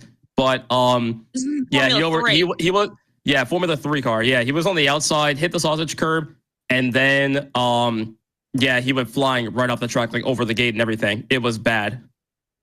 Wait, had there been people by that gate, some people would have been killed. I don't think so. No, I don't think so. No, Like, that's remember what not happened in, where like, spectators. That's like usually Jan are. Martinborough's crash in Gran Turismo. That Okay, killed, I but just- that after he became a driver and that killed people. Okay, I'm seeing the guy's name right now. Yeah, that crash in Monza 2019, the F3 driver's name was Alex Peroni. Yeah. Yeah, he races in the endurance racing now in the GT series. Mm. Yeah, but dude. Honestly, the way how they did that crash, though, yeah, that was extreme efforts right there. That's like another reference that I enjoyed too in the movie. I need to So- wait for a straight in order for Max to. And you know, the Also- reserve driver Luca Cortez is actually a former driver himself. For which class car? I think it was Luciano Bacchetta. He was in like Le Mans, Formula 2, Formula Renault. He was in Formula 2 in 2012. Oh, so that's like the GP2 era, basically. GP2 engine. GB. Oh, they were driving with the GP2 engine. Yeah, it wasn't called Formula 2 back then. It was called GP2. And now it's Formula 2. Yep. I think, correct me if I'm wrong, y'all, but in the film with the F1 cars, they used Formula 2 engines. Yeah, Yes, you know they what's did. crazy? We just talked about this over the phone like 2 days ago, actually. Yeah, literally. You did? Yes. Yeah, we did. I said this too, like on the phone call on my way back home. It was like literally, yeah, everything like on the outside we saw was Formula 1. Yes, but on the inside, their engine specifically was from a Formula 2 engine. So when I saw that they were doing some filming, like one of them was Silverstone, I heard the engine sound and I was like, yeah, it's definitely not a Formula 1 engine. It's obviously like a lower class engine than that. And when I did more research on what it was, yeah, they said it was a Formula 2 engine, not Formula 1. The 2023 British Grand Prix, that was where they were doing most of the filming. Yes. And like I said, I heard the testing, well, the actual, like, real-time filming, like when they're actually doing some sets. And when I heard the engine sound, yeah, it was Formula 2. 2024 because of the SAG-AFTRA strike Mm-hmm. to make up lost time. And they had to And I think they also did some filming. They did some filming too in Spa, I believe. I did see that from the grid. Yeah. And then like they also, I think they edited Pierre Gasly's thing in Spa. Didn't they edit that into the film? I don't know if they. I don't recall, honestly. I don't know. I think so. And then Sonny's still scoring points. No podiums yet. But then when Josh came back, he started driving more aggressive against Hayes and forced him out of the race, and he got angry. Yeah. He got angry. He pushed. I think they fought or they pushed or something like that. I mean, Sonny literally called the cars boxes. You know what's crazy though when it comes to having a rookie as a teammate? It's basically the pressure that's built up, you know? Like you have a teammate and your goal, not just as a Formula One driver, just to beat everyone on track, but also to beat your teammate as well, just to prove like you have what it takes to like, you know, be up to standards with the team overall, you know? Like take what's his face? Take Mark Webber and Sebastian Vettel, for example. There was definitely a lot of heat going on between those two, like for quite a bunch of times actually. And even though technically Sebastian Vettel at the time was supposed to be Red Bull's golden boy, Mark Webber still had what it takes to be a champion, just like Sebastian Vettel, you know? Except, And so that one crash that I saw, yeah, that was when some heat really started driving in. And like, make matters worse though, that crash, technically, if we saw it, Sebastian was the one fending for his life. So basically, he swerved, did a lot of maneuvering that seemed a lot more dangerous than whatnot. And was crazy enough though, yes, even though they both crashed out, Helmut Marko placed the blame on Mark Webber and not Sebastian Vettel. you must be referring to Tokyo 2010. I believe so, yeah. That was the race. He was and like, yeah, that was action. yeah, honestly. But if you ask me though, yes, even though I guess like yes, Sebastian does have the right to be upset about him crashing out, but he doesn't have the right to be upset about putting the blame on Mark Webber because again, he was the one aggressively defending like hell. So to a sense, yeah, that was when you know, for some odd reason, even though it was obviously Sebastian's fault, Marco still plays the blame on Mark Webber. And there's more teammate clashes too. Like there was also I think Fernando Alonso and Lewis Hamilton back in 2007. There's that too. And there was also and don't forget Alan Prost and Ayrton Senna. I was going to say that too. Yes, Alan Prost and Ayrton Senna. Yeah, it goes way beyond like back then, like all the way to that era. You know, it's like he did stuff like that. Overall, though, you can see why they made Joshua Pearce like do all this crazy stuff to his teammate, you know, Sonny Hayes. It's because of the pressure and the amount of stress that you put on the driver.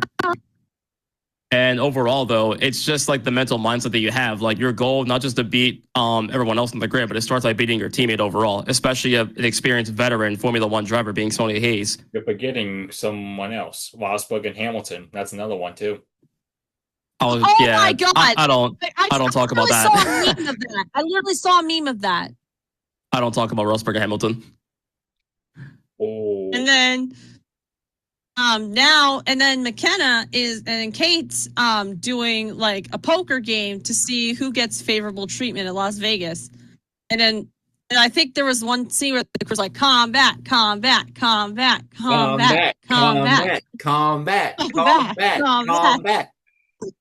That's plan C. That's plan C. You know what's plan D? Plan D is die. No. Don't. Don't quit. I took that out of context. Sorry. Actually, you know what? Plan D, do or die. Thank you. You know what plan E is? What? The L plan. The L plan. You know what plan F is? Beat Lance Stroll. Be a failure. Plan F? F it up. That's basically what I usually use plan F when I'm karting. F failed plan. So then like they're trying to give criticism to one another. So I'm gonna skip some letters and I'll say plan K. K1 available. Oh, good grief. It will be in a few days, as of this recording. K1. And Lewis Hamilton, and that's like the same exact thing with sprint qualifying in the Chinese Grand Prix of this year. Where are we? That's San Diego. I remember that. The only highlight for that. I can't go to California. I don't have the money for it. This is like if we did a cross-country road trip and I get left out of the trailer, like in Cars.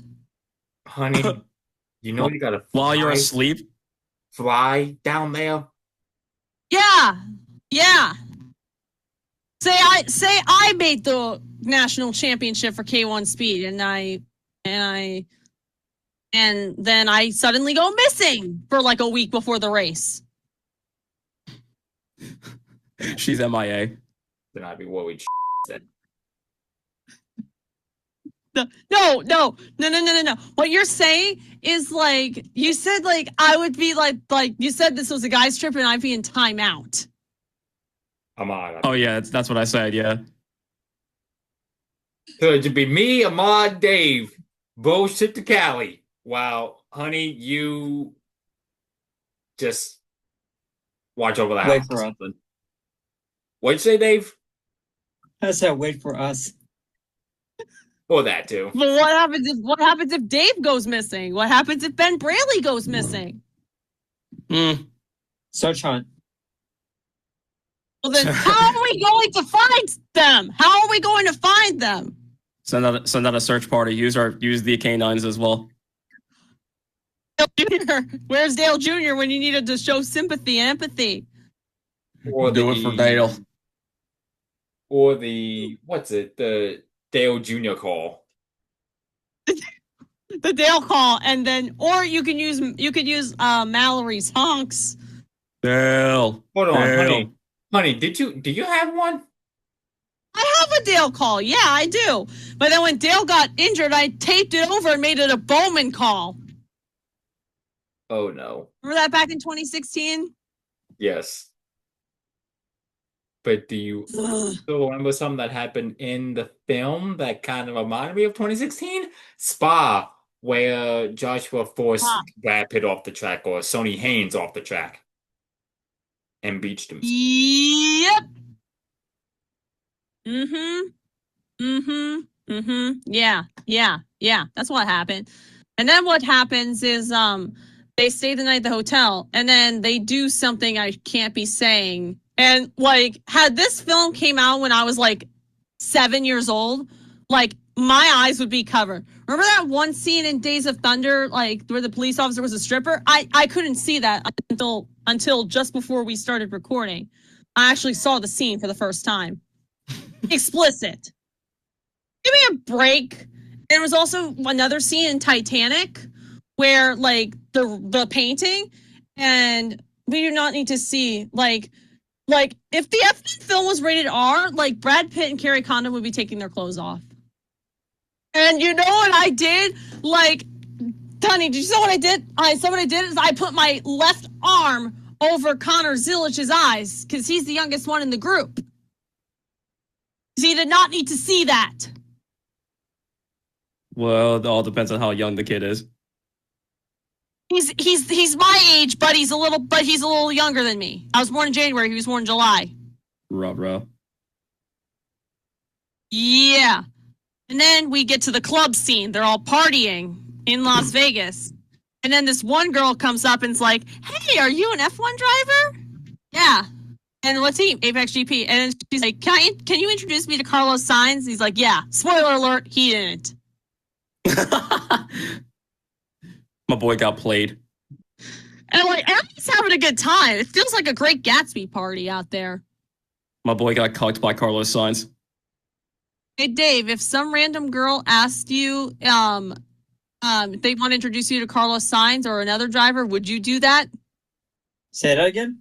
Remember the one scene in the club where this random girl was like, "Hey, are you an F1 driver?" Like, and then he says like, "What team?" And like they say, "Can you introduce me to Carlos Sainz?" Yeah. But he didn't. This was in 2023, and that was also the year Carlos Sainz hit the manhole in practice in Vegas. Oh dear. The drain cover. Yeah, the drain cover. Yeah, that was not a good start for the first ever weekend for Las Vegas. On the strip, anyway. Exactly. Do not take Yo, that. Carlos, what are you doing? You're supposed to impress the ladies, bro. Afterward is that Tate manufactured the floor upgrades with external assistance, which is against the rules. And they have to put the old floor back. Pretty sure that I was gonna say, like, I kind of wonder, like, you know, who put out that scandal that it was an illegal floor. I don't think it was illegal to me. Like, it wasn't exactly meant to be, especially too, and I'm pretty sure the engineers and the guys who like developed the cars actually like are well aware of the rules and regulations before the car's even built. So, yeah, obviously it wouldn't be illegal. Mm-hmm. But So, but and the then quotation for the FIA was somewhat accurate. Somewhat, yeah, somewhat. So, honey, that just shows that they weren't lazy after all. They were doing their job for once. well, For thank once. God they did. They'd be lazy the rest of the time, especially in the final 2 races. So you're saying they fell asleep on the job? Is that what you're saying?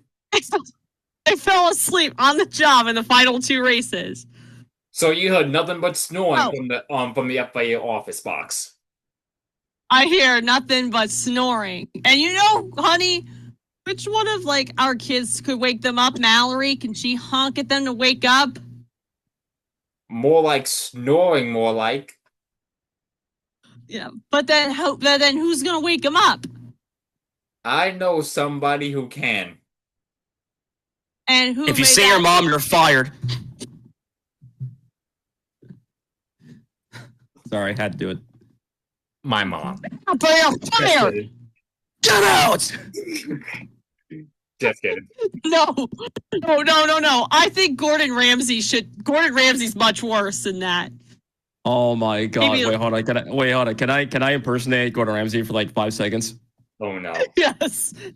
Okay. All right, here we go. Oh, I'm no. gonna be out here, so I don't. So I'm gonna be like right here, so my microphone will not be as distorted. Here we go. Oh no. All right. First of all, what is this? First of all, wake up. Okay, you know what? I'm done. You, get out. I can do a better one. You. F off that. Get out. What are you? Me An idiot too. sandwich. If we're Me doing the too. Gordon Ramsay match, then Ahmad, you'd win because you have more energy into it. Honey, you gotta put more energy into it. I'm sorry.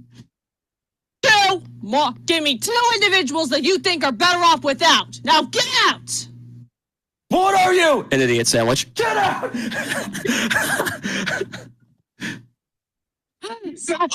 I don't want to. Fuck up. Get out. You useless sack of Yankee.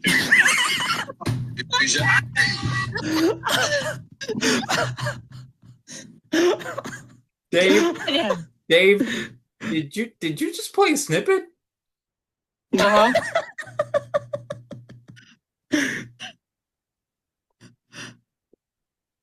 That is crazy, dude. I'm dead. I'm dead. Oh, But there was one scene. There's one scene that almost had me dead. That's in Las Vegas. Sonny would develop road rage throughout the entirety of that race. Yeah, kind of like how I kind of have when I'm racing. Road rage. Crazy attacks around the outside. Oh! That was literally my reaction. so you're saying you got road rage when you ran into the back of me at that one race that you won? I'm sorry?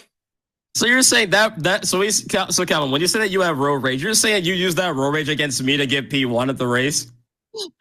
I didn't mean to turn you, though. That's the thing. I'm sure you didn't, Calvin. That's what they all say.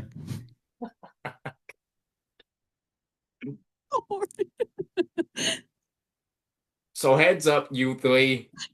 If y'all get turned by accident, you know why. Road rage. Thank you. Yes, and yes. Use that I do say negative to swear push words under through the to helmet. the I do positive. say,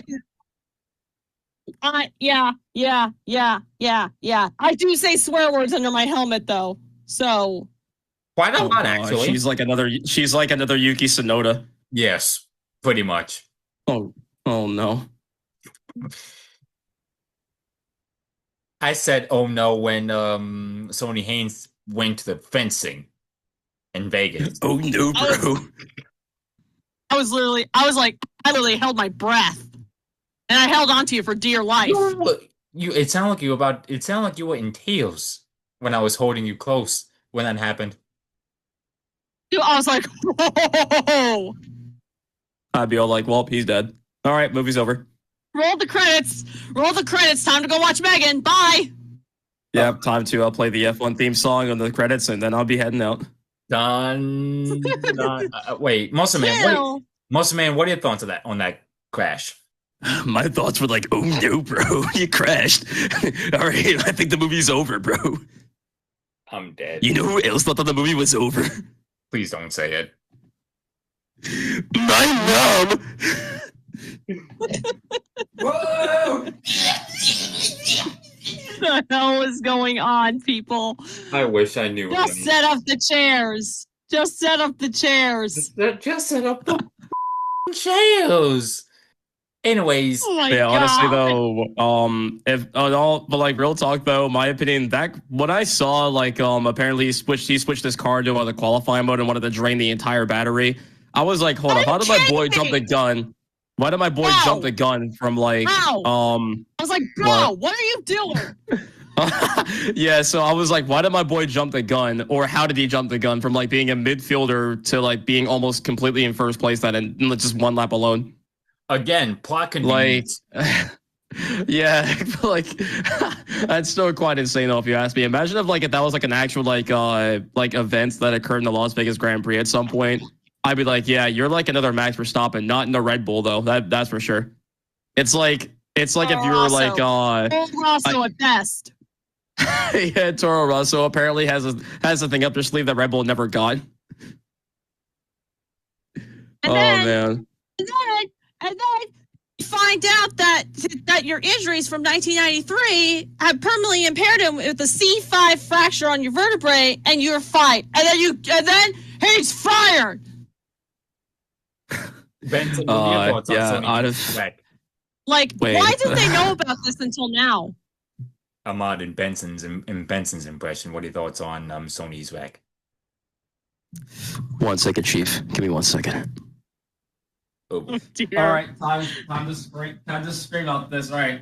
First of all, you're gonna sit there and tell me that you left your injuries for this long, and you didn't want to tell me at all. You're fired. And stay your ass on the goddamn hospital bed, because you're fired. Stay in that bed. Next time you put your ass back in the cockpit of the Formula One car, I'm not going to forgive myself. You'll be dead, and this whole team is screwed. My goodness.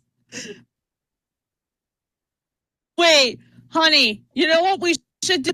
Add the regular show characters to the description. We need to add the characters of regular show. Oh no. well, We're literally impersonating regular show characters. well, I got my two voices for it. That's you, honey, and that's you, Ahmad. All right, bro. Let's go. Alright, but And Dave, he you legally too. can't be and he legally can't be dropped from the team. Oh, Dave, thoughts on the Sonny Hayes wreck in Vegas, In your regular show voice. or in your normal voice? I mean, that was a huge crash. Yeah, no kidding. That's your only So- take.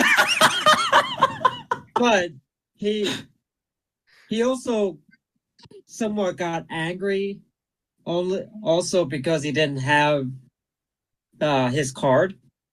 Wait, what? He usually He has has a lucky card. He has his fire suit. Oh, has a playing I card. remember now. but he Wait, doesn't see and what he it also is. like flicks these cards into like a cup or something. Which is the Yeah, piss. but he doesn't Tin know cup. what the card puts it in. You say he puts them in a cup, right? Yes, Well, I said he. Yeah. You know what that So cup I'm saying is? when he It's a piss tin cup. It's a piston cup. Did he piss in it? Yes. Did his old man piss in it? Yes. He fit Maybe what in Sonny this Hayes cup? broke up with Angelina. Maybe Sonny Hayes broke up with Angelina Jolie way back in the day. Fun Ruh-roh. fact: Brad Pitt was originally married to Angelina Jolie, another actress. Well, they're divorced now, aren't they? Yeah, they divorced. They They've been divorced since 2019. So And then Annie was also married to Friends star Jennifer Aniston in 2000 and got divorced in 2005. just like in the story where Sonny Haynes was married twice and got divorced twice. That's exactly what happened to his actor in real life. Rest in peace to Brad Pitt's love life. Yeah, facts. You said it. You said it. And in the film, I'm Brad Pitt, and my boo boo is the I forget the name of the technical director who works for It's Josh. No, Apex GP technical director. Kate is. I'm basically Kate. Yes. So you know the brain, So- the science behind the Apex car, then, honey. Even though I don't know crap about Formula One cars and how they work. I do. So I forgot to mention Ahmad. too. Speaking of Las Vegas, though, since we're kind of still on that topic, though, I just realized too they also removed a scene from Las Vegas. It was immediately after the crash, right? When he collapsed. Yep, when he got out of the cockpit of the car and he walked a couple steps forward and then he collapsed. I don't remember seeing that on the big screen. It was all over TikTok. It was all over TikTok. You'll mainly see it on YouTube, but yeah, you'll see it on TikTok too. Yeah. Well, I don't remember seeing it it was probably a deleted scene because I don't remember seeing it on the big screen. It is a deleted scene. I figured because I don't remember seeing that. And they also cut Simone Ashley's role too. Yeah, I guess we'll see that. I guess we'll find. I guess Josh's girlfriend. I guess that we'll see the deleted scenes though. Like when that comes out on digital, like either on DVD or whatever. Which you can bet your ass I'm going to get it on DVD and Blu-ray when it comes out. I mean, a lot of us don't use DVD and anymore, we'll watch so. it together. Well, And Dave, do you remember the one scene in Family Guy with Peter and Brian at the movies, and they had a bunch of logos playing? That they played it exactly how they did in the opening before the Rolex 24 scene. Yes. Like, do you remember? He's like, "All right, let's see what you got." I actually started saying the lines from Family Guy. It literally opened like the movie logo scene in Family Guy. I watch Family Guy, and I've been saying it over and over and over again. They're gonna do it like that, and then boom, they did. And then we also find out that a board member is revealing that he could fire, he orchestrated the complaints so that he could fire the boss and sell Apex GP, offering to promote him to team principal if the sale goes through. And then we'll get to say Apex did not win. Who are they selling it to in a bit? Now it's time for Abu Dhabi. Oh boy, Yes, we got a bunch of cliches. We got a bunch of cliches here. You mean yes, ma'am? Oh, I'm sorry, ma'am. Thank you. And now he's more responsible and disciplined. The crash was not his fault. Yeah, the f it is. Then he's saying, "Hey, race." Oh, sorry. And he declines Manning's offer. And then they're allowing Apex GP to restore the upgrades.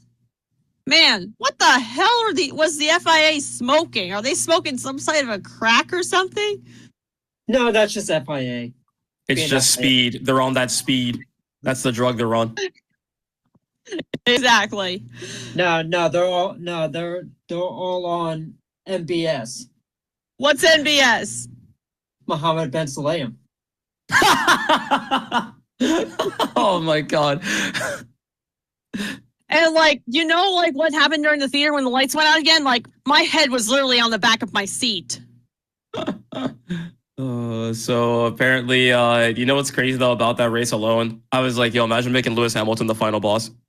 dude. Hey, wait. Don't even. That We're not there yet. We're not there yet. perfect cinema stuff.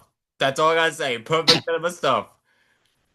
And and when I was sitting next to you and you were playing and you play Lewis all the time, I'm like, do not f this up. Honey,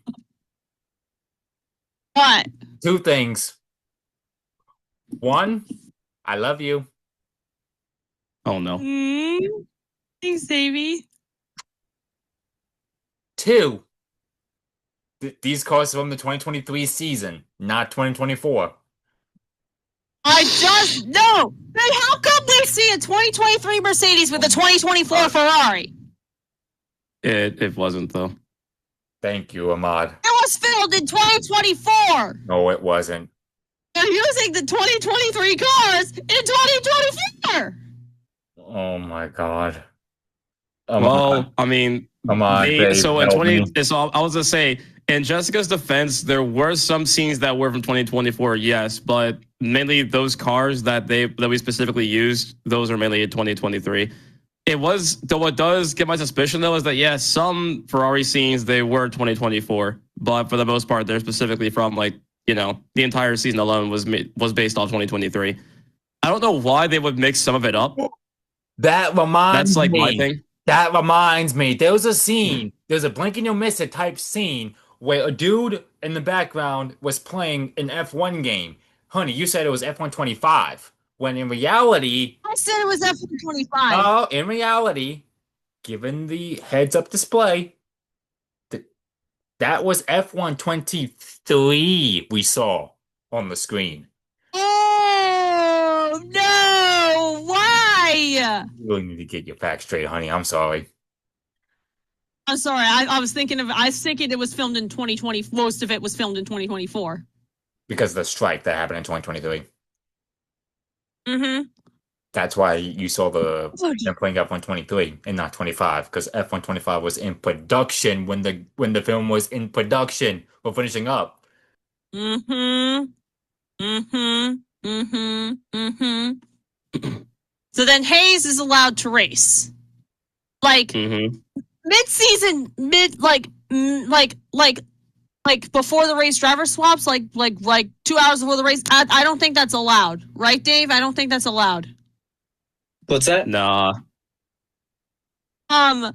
Like 2 hours before the race, you get a driver to replace. I don't think that's allowed. So not really, unless that replacement already qualified. Right. If that person didn't qualify, that is a huge no-no. Yes, that's what happened when Stroll, decided to withdraw from the Spanish Grand Prix. Yeah, So that means Hayes' car There'll would be not no be starting at replacement all. because they had the replacement has to qualify first. Yes. Yes. Yes. If it kind of like happened in the way how it did for Carlos Sainz in last year, 2024, when he had that appendicitis, Saudi. and then that's when Oliver Behrman came in, and Saudi Arabia, that was when that would make more sense. But in Lance Stroll's case, when he got disqualified, no, that's not ideal. But That's it's not funny happening. that Behrman did a better job than Stroll did. Yeah. That's a surprise, actually. John. Just because Stroll is complete dog shit. That's for On sure. God, though, Stroll wasn't that bad back in the day, but it's Yes, like, he I is. guess like, He's been Listen, getting worse. He's very stupid. He's one of the worst F1 drivers I've ever seen in my life. Period. he had a podium or two when he was racing for Williams. Yeah, one but podium with Williams. Got lucky. Two with Just lucky. Just lucky. Okay. Yeah, I mean, I'll admit. Okay, yeah. Honestly, I'll agree with that. But like, he still got podium though. Just like his turkey. That's also luck. yeah, exactly. That race too. No, that was just in the way how the car was developed. Sergio Perez was like right behind him too, wasn't it? Because Basically, the racing point in 2020, that was because there was rumors that car was basically the Mercedes from. It's a pink Mercedes. Yep, a miniature Mercedes. Yep, and then I think Lawrence Stroll did like a public announcement about some scandal about that. Wait, Sim Dane, right? What'd you say, He honey? made the video on Lance Stroll, and it's like with Robert Kubica and Uthard Steiner and Esteban Ocon. You remember that video? I do not. It goes like, I don't recall. Daddy's cash, bought the tea with Daddy's cash. Never mind. Daddy's cash, Lance Stroll with Daddy's cash. Oh my god! Ain't no hope for Ocon's ass. Ah! Oh no! That song disses Lance Stroll really good. You know what else is really good? The What? F1 movie.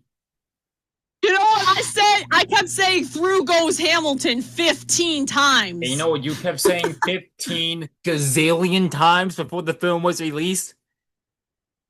What? You kept asking, am I excited for this movie? That you can't wait for this freaking movie. F1 this, F1 that. I'm excited for this movie. Megan's going down, blah, blah, blah. You kept saying that for months. I know. This is the most hype I had for a film since Lightyear. In 2022, I was 16 years old. This was so big. You even said it yourself, honey. This is bigger. This is going to be bigger than Atlanta 2024. Do you still stand by that? Yes. I had a perfect weekend. I saw the F1 movie. Chase Elliott wins in Atlanta, and Lando Norris wins in Austria. There. That's your perfect weekend. That's your perfect weekend. For those who don't know, Atlanta Motor Speedway is now known as Echo Park Speedway. I still call it Atlanta, and you can't stop me. Honey, dude, why is Jess like doing like the whole reincarnation meme when she goes, "I'm making mac and cheese, and nobody can stop me." But honey, two things. One, I love you. Love you too. Love you more. Oh, wow. Love you most. Love you tons and tons and tons and tons and tons. Dave, cover your ears. What? Love you with all my heart. All right. Love you too. So, all right. So, what happens during the race? Two. Money talks. We've seen it with Infineon sponsoring Sears Point. We've seen it with Lowe's sponsoring Charlotte. Now we're seeing it with Echo Park sponsoring Atlanta. Again, money talks. This is what I said. Cash is king. What'd you say, Dave? Cash is king. He said it. Unless your name is Lawrence Stroll, could just buy the whole team. Period. I have it that there's a saying: big money talk. That's what this is, especially in today's society. Big money talk. Hence the name change with Atlanta, which is Echo Park now. But y'all know I'm old school. I'm still saying it Atlanta for my own convenience.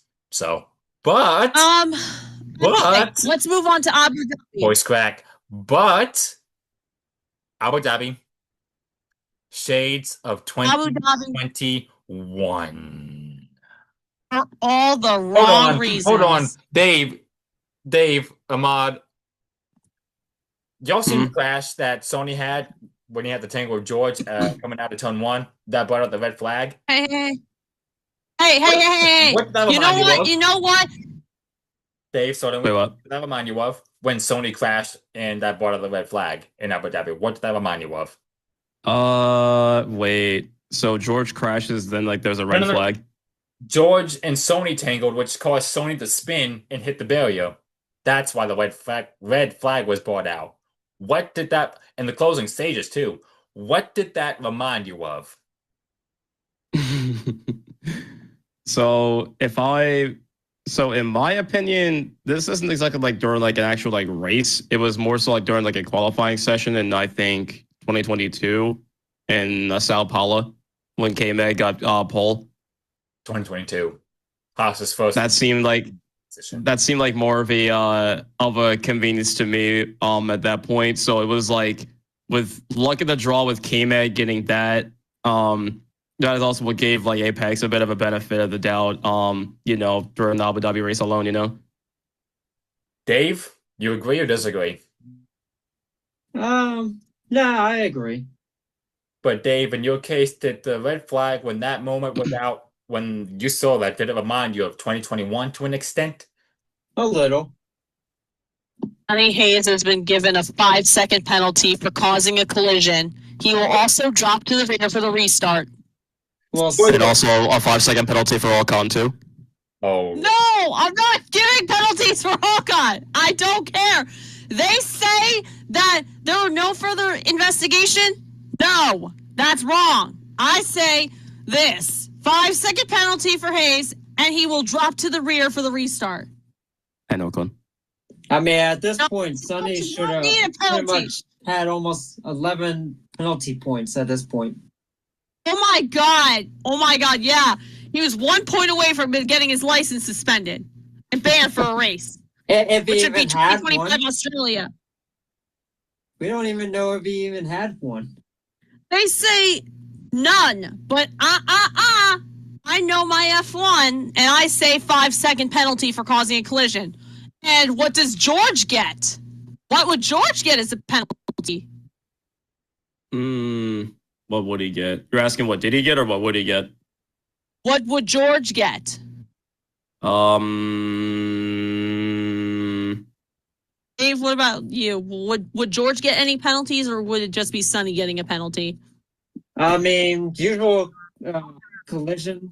It depends when it actually I said happens. 5-second penalty. I said 5 seconds. I'd say 5 seconds. It's between 5 to 10 seconds, but it does depend when it actually happens. Usually at the start, that's just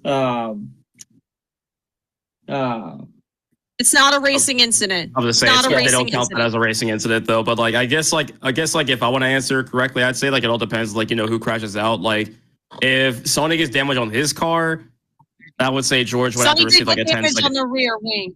I know that, but like I'm Sonny- saying though that like so say if Sonny didn't have damage to his rear wing, then it will be a 5-second penalty. He But did if he have did, damage.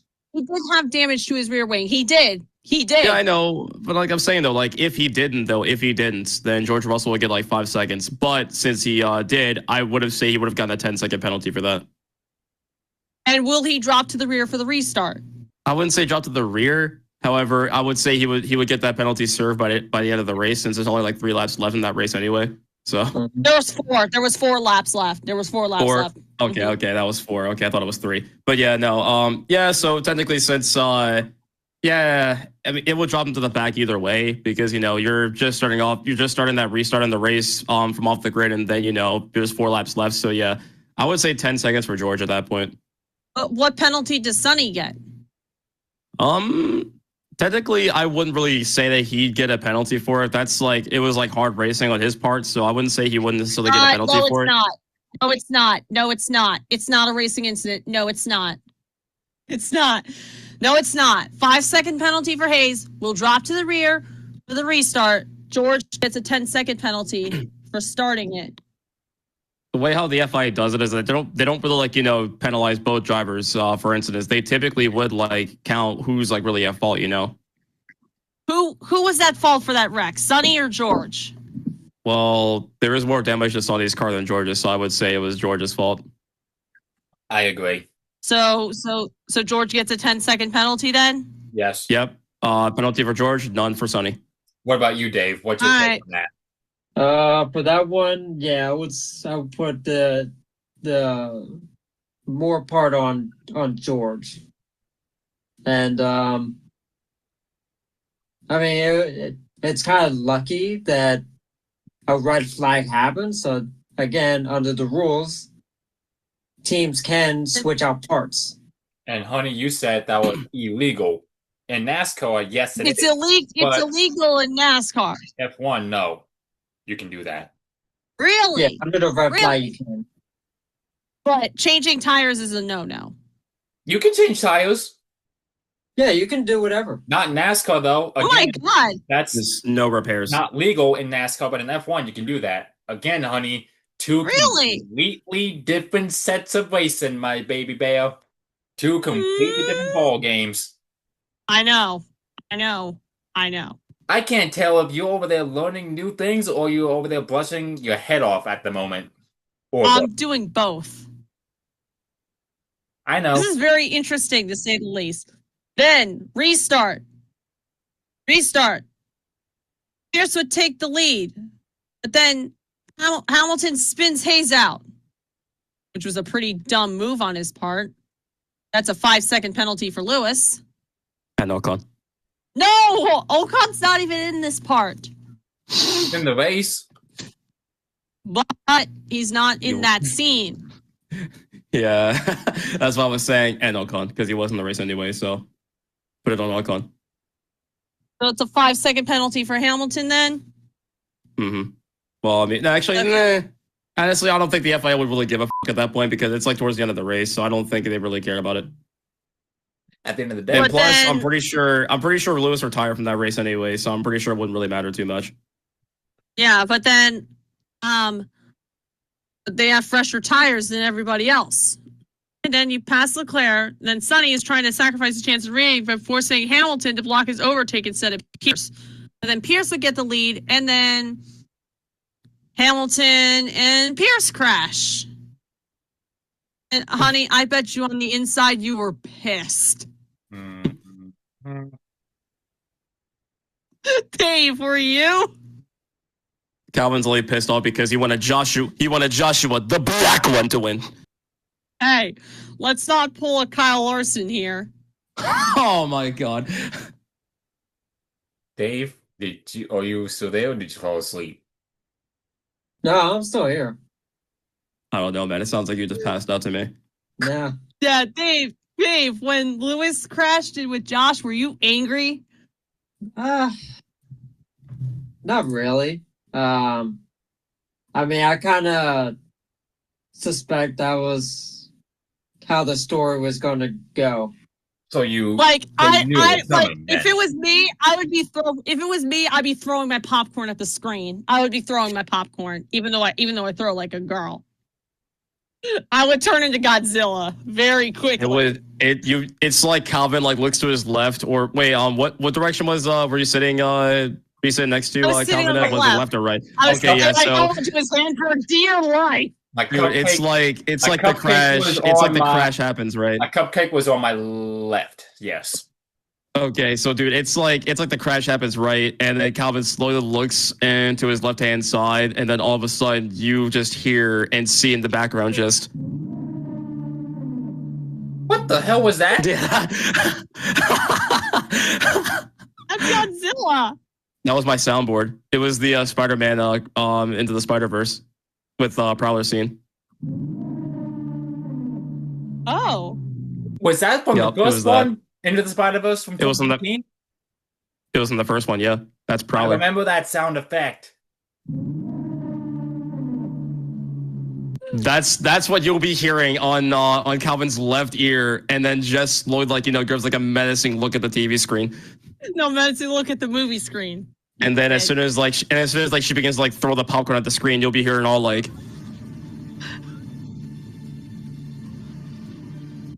yeah, that's how I feel right now. Oh my! What Like, were your and then thoughts Lewis when you is- saw that crash happen between Josh and Lewis? Dude, it was what almost my like it was almost like it. Oh wait, what's up, Jess? What was my reaction to that, honey? What was my reaction to it? Oh, Robo. You're basically pissed off. I had to hold onto your hand for dear life. Was she screaming? Yes. Yes, I kind of figured.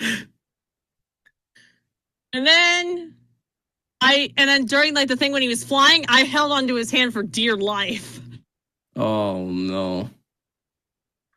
And when it's at Sonny the whole wins, I was like, how dare you? How freaking dare you? How dare you take Lando's win away? How freaking dare you? I feel so bad for everyone losing their jobs. I feel so bad. Lando no wins. Shut it. Shut it. Shut it. Shut it. Shut it. Well, honey, mind you, this is the 2023 season. Lando didn't even win a race yet by that point. Oh. So That's why I said Lando no wins. What the hell were you talking about? Now, I have a theory. Say Sonny did not win that race. Say Leclerc won. What do you think And Apex Ferrari GP is would getting get the sold first win to? in Abu Dhabi, Yay! and Apex GP is cooked. Because Apex GP is cooked so for the wrong reasons. but who would they sell it to? Who would they sell it to? Infinity. Lawrence Stroll, baby, let's go. No. Infinity? And then who's gonna drive for Infinity? Joshua Pearce and who else? Bring Seb back. Weeba. But Weber retired in 2013. I don't think he hasn't been in over a If decade. Vance can come back from a hiatus, so can we. Dave, who would you sell the team to? Andretti. Thank you. Thank you. Oh my Thank God. you. You know what I would sell it to? Chip Ganassi. Joshua Pearce and hear me out. Joshua Pearce and Alex Palou. Yeah, Alex Palou would out-qualify Joshua Pearce's every week. Yes, he did. He's dominating IndyCar. And Sonny retired. And remember what Toto said? Toto Wolff said. If he wants a seat, you know who to Toto call. Wolff. That's what he said. Yeah, but unfortunately, Kimi Antonelli took it. And what does Sonny do after that? He goes all the way to Retire. the middle of nowhere and drives a doom buggy. Yeah. And that's the film in a nutshell. Oh. We forgot one more thing. Remember when Kate and Sonny kissed? We actually kissed right on cue. Yes, we did. And he goes out and he's like, heard you looking for a driver. And they got one. And Honestly, though, they have the dune buggy, and then that's it. honestly though, And that the whole crash, credits that section, crash. my I was cupcake, gonna say like my that. boo-boo And Ed bear Sheeran here, is the one singing. my boo-boo bear here was Ed Sheeran. yelling, screaming, cheering, clapping. Needless to say, she had a hell of a fun time. So did I. Oh my Yeah. God. Dave, That, what are your thoughts on it? Oh, and Brandon Devine gave it an 8 out of 10 because there were 3 middle schoolers who wouldn't shut the f up during the entire screening. After being told 5 separate times to do so. And they still wouldn't shut up. Exactly. Just ask Brandon. And now I'm hearing that a sequel is in early development Wait, what? today. Earlier today, I just found out that a sequel is in early development. Wait, for F1? Yeah. Following this early success of the movie, Variety reported the sequel is being discussed. Ooh. The initial ticket sales are looking good so far. It's a much needed win for Apple. If they do make a sequel, what are we gonna do? Like if there is a sequel, I'm literally going in my McLaren suit. Count me in. Even though it's gonna be if it releases in the summer months. Yeah, I don't care. Seriously, honey? Yes, and you're doing the same thing with me. Even in 100 Have degrees. fun sweating. Even in 100 degrees. Have fun. Oh, you went dead silent then. Like, can you imagine me in my race suit, like all the way zipped up in the middle of summer? I'd be sweating my ass off. Yeah, that's what we do. That's what we do in karting outdoors.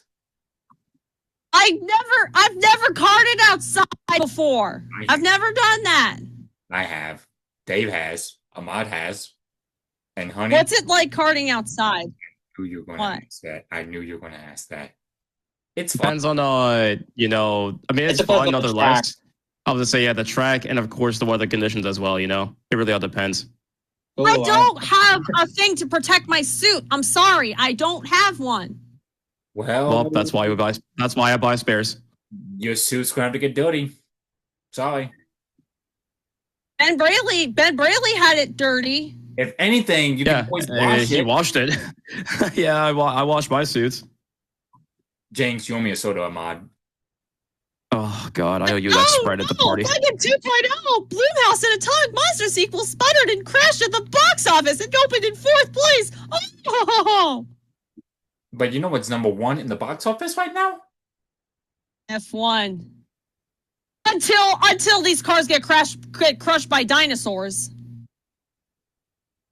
Well, for now, let's enjoy the moment and enjoy that F1's number 1 in the box office right now.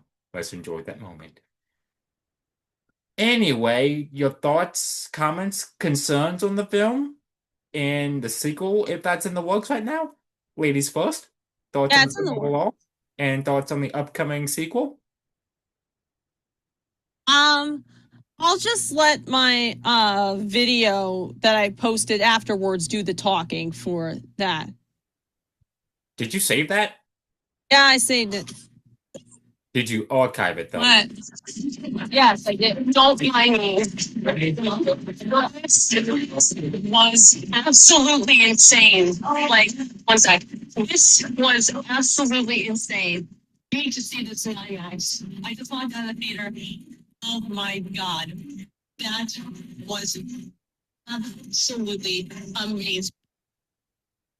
I have to tell you, like, this was like my heart was pounding throughout the entirety. The pulse is like beating like crazy, and I give this a 10 out of 10. Oh my god, it was so good. You better go see this in IMAX before the man takes that over. You really need to. Which is July 11th. So, you mentioned that Brandon gave his stance on it and said an 8 out of 10. Well, we're changing into a 20. So, my cupcake, what's the grade on a scale of 1 to 20? 20 out of 20. You can't change that. It's number 2 on the all-time favorite list behind Cars. And nothing will ever top Cars. It's my favorite movie of all time, and you can't tell me otherwise. I say the same thing. What about you two, gentlemen? On a 1 to 20 scale. We're going F1. Dude, Calvin, you say it so like reluctantly, as if like you're forcing yourself to agree with Jess. I am. Really? Come on, man. You're beating around the bush right now, Calvin. I know. You know what? After this podcast, I'm gonna let you and Jess have like a long talk after this. We are. No. I literally need to go to sleep. We're going to talk after this recording, honey, so stick around. Yeah. Anyways, yeah, so if I'm gonna rate the movie too, it'd be like just same thing, 20 out of 20. Now, as I was trying to say before though, the crash leading all the way to the end, honestly, I think they ended pretty good, not gonna lie. I guess I was kind of hoping too that like towards the end, like Sonny would stay in Formula One for like a little bit longer, but I guess like from the traumatic experience of his past in Formula One, I kind of get it. Plus, he's like there for the thrill, not really just for the commitment, if that makes sense. Of course, he's gonna keep racing, which is cool, but not in the same exact sport for like another good couple of years. It's definitely something that I do see as a really good send off for the way how they did the movie overall, So yeah, that's why I give it like a 20 out of 10. Or 28, or 20 out of 20, sorry. Is it in front or behind Cars, Ahmad? Anyways, yeah, 20 out of 20 for Formula One. But no, really though, I guess I'm gonna say it's behind Cars. But I'm gonna be real. Cars is like my first actual like race car movie to watch, and I guess Same. Like this is, and no, it's not because Jess is here. It's because like my own personal opinion, though, mainly because of the fact that the way how they deliver it with Cars compared to how they do it Formula One, it's really cinematic, really cool, and really fun. It's also the intensity too that's brought to the table too. And with it being my childhood movie, I'm sorry, but yeah, I'm putting Cars up top. Record flag, here I come. Proceeds to blow tire. Oh no, McLean's blowing a tire. Shade. Wait, can you and then Pocono, I'm speaking of. Parody Atlanta 2024. And Pocono 2021. Dave, your thoughts? In a 1 to 20 scale too. So overall, like entertainment wise, I would say, yeah, 20 out of 20. But I factor in the realism and missing information. I would actually score it probably 18 out of 20. Because of the lack of realism. Yes. I can agree with you on that, Bo.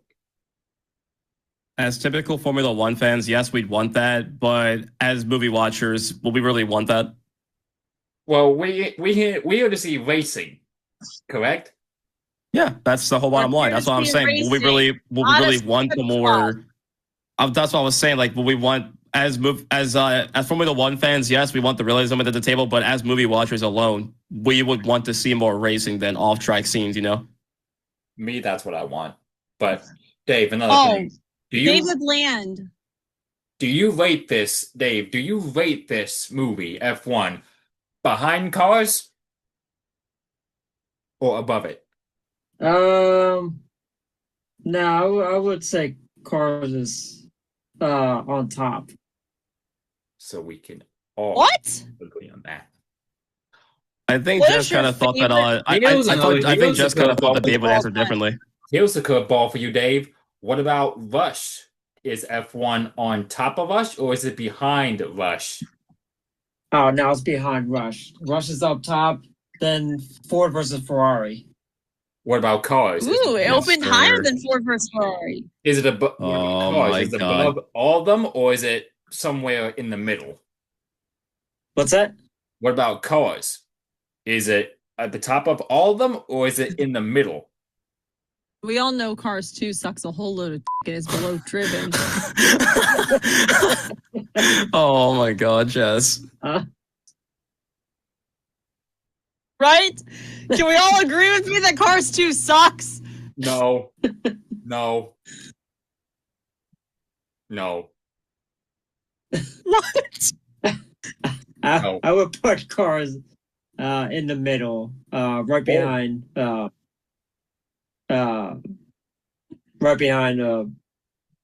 Ford versus Ferrari. It would still be on top of the F1 movie. Cars on top of F1, you're saying? Yeah. Oh, David Lance said, say, okay, time to watch the sequel to Hey, then. Driven. Okay, then. So, what movie's at the very top in your case, Dave? Rush. I can definitely see why. Yeah, not Dave bad. and really like it. Yay.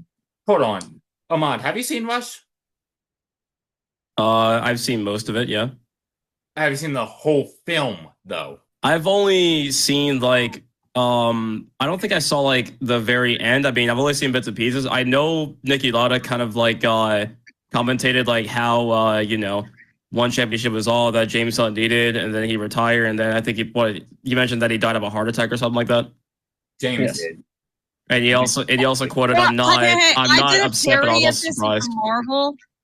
You know, Chris Hemsworth is Thor in the Marvel universe. Yeah, I know he I played as made James a Hunt. theory where he killed Niki Lauda with his giant hammer. Oh Lord.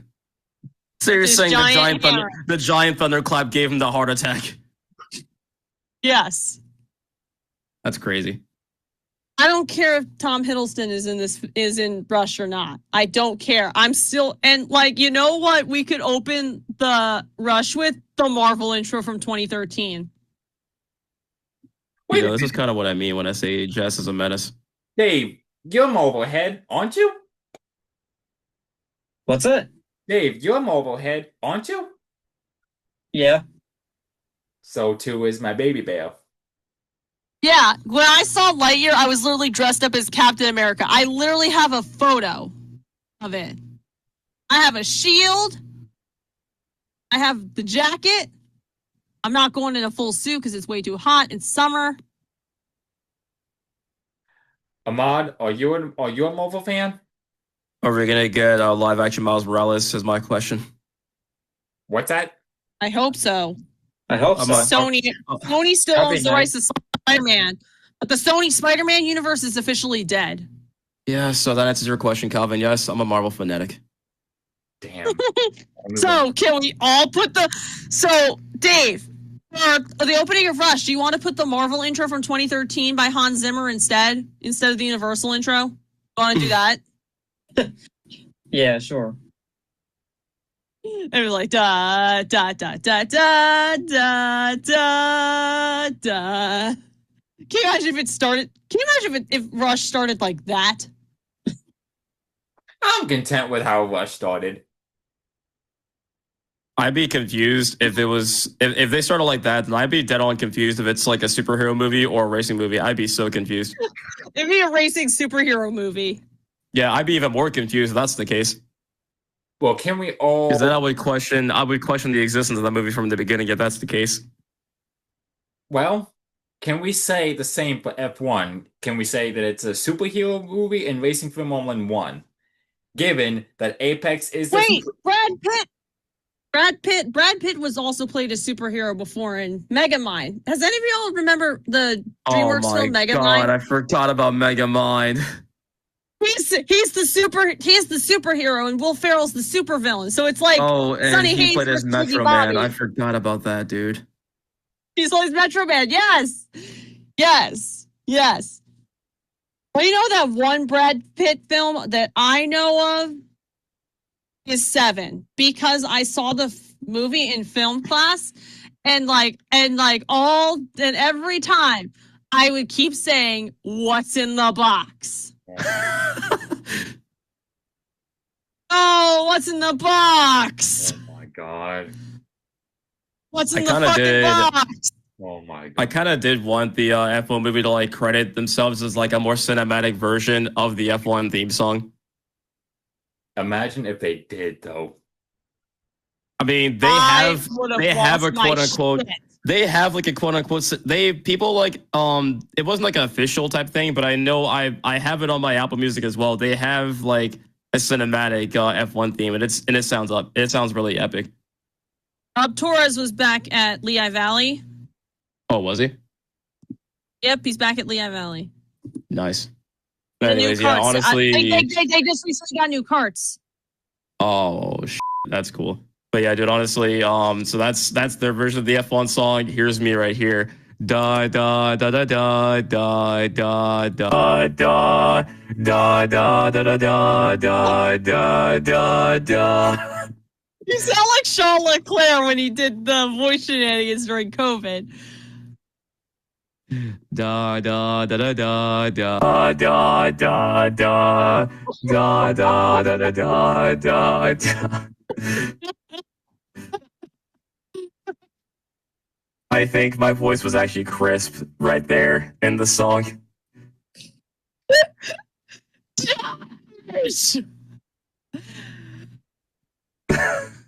You really pulled an Alex Albon. You pulled a George. George, you are so bad. I feel like that'll be me and Calvin racing against each other if we're ever doing F125 together. Oh lord. Honestly, that was my reaction when you ran to me and got P1. I was like, Calvin! Oh man. Oh, expect more of that. Warning now. Ruh-roh. Wait, what am I gonna do in the B main? I'm gonna be Lance Stroll. I hope not. What does Lance Stroll do besides screwing people over? He screws himself over. That's who I guess. No, the car screws me over when it dies on me. More than If you even get the right one, at least. Did anyone notice Piastri's radio with his tangle with Colapinto? I didn't hear that at all. me either. He said Alpine still finding ways to me over after all these years. Oh, I see the thumbnail damn. for that. Oh damn! You know that's crazy that he said that. I didn't even notice that either, but that was funny. Well, in Alpine's defense, Oscar did made overall decision to like swap over to McLaren like right before he was officially announced as an Alpine driver. But there was no actual contract. Yeah, but still, he was supposed to be an Alpine driver, They and I did guess in a way Ricardo though, it did dirty. make Alpine pissed off. They did Ricardo dirty. Yeah, they did. Carson Hocevar did a parody of that. Did a parody on that, but he did sign the contract. Still some crazy dude. Like 2022, like towards the end of that was like next level like insanity. Just like this film Yep. was next level to insanity.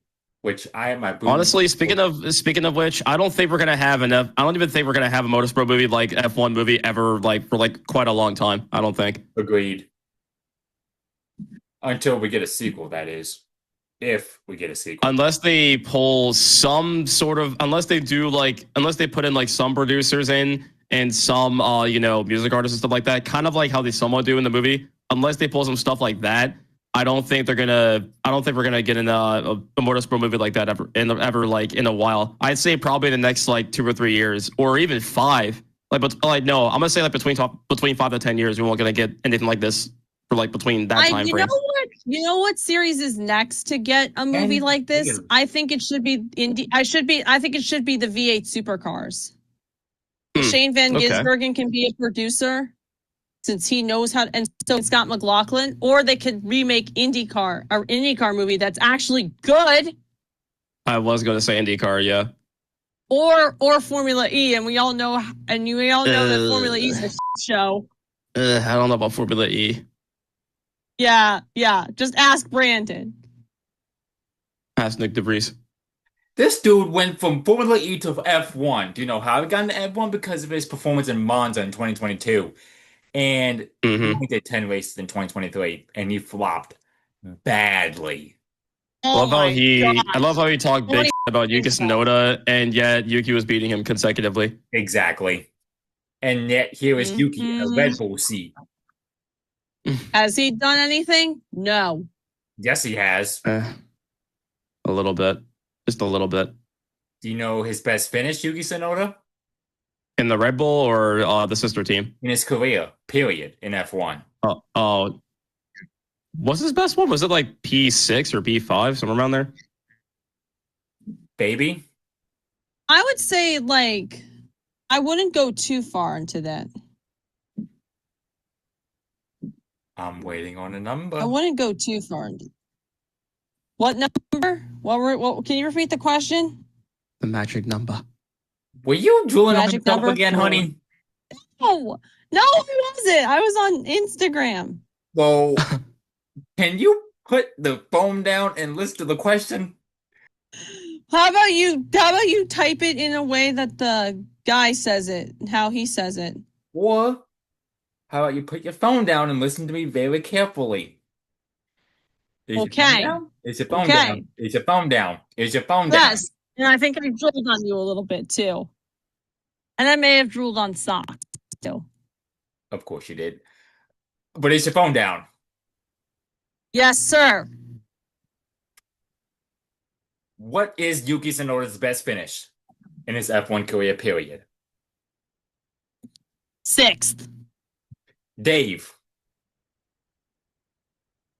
I want to say 7th. 4th. Shit, it was P4.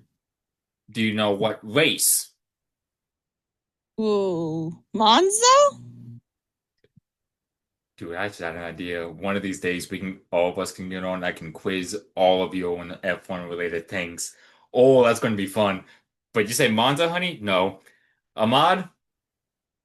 So, question: Is it like between now to like 2020 or 2021? Sorry. Yes. Okay. If I have to guess the year, would it happen to be what is it? Not the year. If I had to guess the year.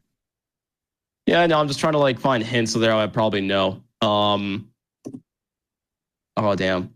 Would it happen? Is it 2021? Yes, but what track? Oof. Damn. Okay. It ain't Monza, I can tell you that. Yeah, no. I was going to say probably is it Bahrain? Dave. Wait, no, it's not Bahrain. It's not Bahrain. No, it's not Bahrain. He got P9 in that one. That's not Bahrain. Dave? I don't know. Abu Dhabi? Yes. Oh. That was a lucky guess. Abu Dhabi? You said it was a wild guess. Lucky bastard. Well, I don't know. You said Bahrain, so I think it was close enough. What, I'm you gonna about to pull say a Kimi Bahrain Räikkönen. too, Dave? I'm gonna pull a Kimi Räikkönen. I'm gonna sound. I need my drink now. Can I have my drink now, please? No, Why not? no. I'm getting my Why drink not? anyway. No, you cannot have the drink. Can Ahmad have his drink? No, I'm getting my drink anyway. you cannot have the drink. Is the switch on or not? Can y'all hear me? We can hear you, my baby bear. What? I'm not saying the other part with what canceled Larson. On the other note, we reviewed the F1 film. Do any of you have your final thoughts and sayings on the film? Your final thoughts and opinions? Ladies, first. I think this was a strong movie. It really strapped you into the car, and you're honestly gonna have a good time. You will not leave disappointed. You will have a amazing time at the movies. It's like a summer blockbuster. Like, had this came out in like July 18th, it would have gotten lost in the crowd between Jurassic World, Superman, as well as Fantastic Four, which comes out on the 26th of July. Speaking of which, we are officially in July right now. Yay! Teen and Junior League Night for K1. I get to watch my son race. Aren't you a little too young to have a father, to be a father? I have a father. What? Listen, I will have questions right now if you ask me that same exact question. Aren't you too young to have a father? Like, for one, I'm sure everybody's got fathers. Otherwise, I wouldn't be born. They're supposed to do the thing in Sinners to have you. Okay. Now, first of all, non-related son. How about that? Oh man. Oh man. Oh man. Oh man. And nope, not adoptive son. Baby, What? It's the matter. two things. One, One. I love you. Love you too. Love you more. Yes. Two, Two. continue with your final thoughts and opinions. This movie was really good. There was not much else I have to say. Except it didn't look like what I was gonna say is it didn't look like an elephant with Down syndrome. That was driven. Damn, girl, it's a little harsh. That's Brandon said it first, not me. That was in episode 8 with the school shenanigans. I thought it was Bryce that said that. No, that was Bryce. That was Bryce who said that, not Brandon. It was Bryce. My bad. Anyway, you done, honey? Yes, I'm done. Ahmad, go. Final thoughts. Before you do, Excuse me. Ahmad, before you say anything, honey, I got something to say to you. What? Love you. What? Love you too. Love you more. Love you most. I am done. Ahmad, continue. Final thoughts and I was lost in the sauce. I was lost in the sauce with that, but okay. Anyways, yeah. So honestly, I'm gonna cut it like really short, like extremely short, and I'll just say only real thing I can say is make a sequel. That's all I can say. Make a damn sequel. Please. And like Alex said that Josh should be the main character. Well, he is leading the team now, after all, since Brad Pitt or Sonny Haynes is doing his own thing now with Doom Buggies. That sounds like fun. I would love to try off-roading. Doom Buggies? Yes, I think it sounds like fun. Don't get boomed in the Doom. Hey. You know how to say it, my bugaboo. You know how to say it. Mm, Love you. love you too. Love you more. Anyway, Ahmad, continue. No, that was it. That's all I Okay. can say. Just make a sequel. Dave, last but not least. Overall, I enjoyed it. This film is good for both F1 fans and non-F1 fans. I think 30% of the folk that's seen this was all because it was a Brad Pitt film. I'm also hearing that 40% came because it was a race car film. Well, we're in that bracket. And 35% of the people came because of Brad Pitt. You know where Brad Meanwhile, nobody wanted to see Megan 2.0. Nobody. You know where Brad made most of his stops? In the pits. Nice and slow into the pits. Into the pits. Into the pits. Is that supposed to be like a Brad Pitt type joke for his first and last name? Yes. Mm, That was a bad pun, I'm sorry. come on. It's like Calvin's trying to be like at the comedy show, and he makes that same exact joke, and people start throwing tomatoes at him.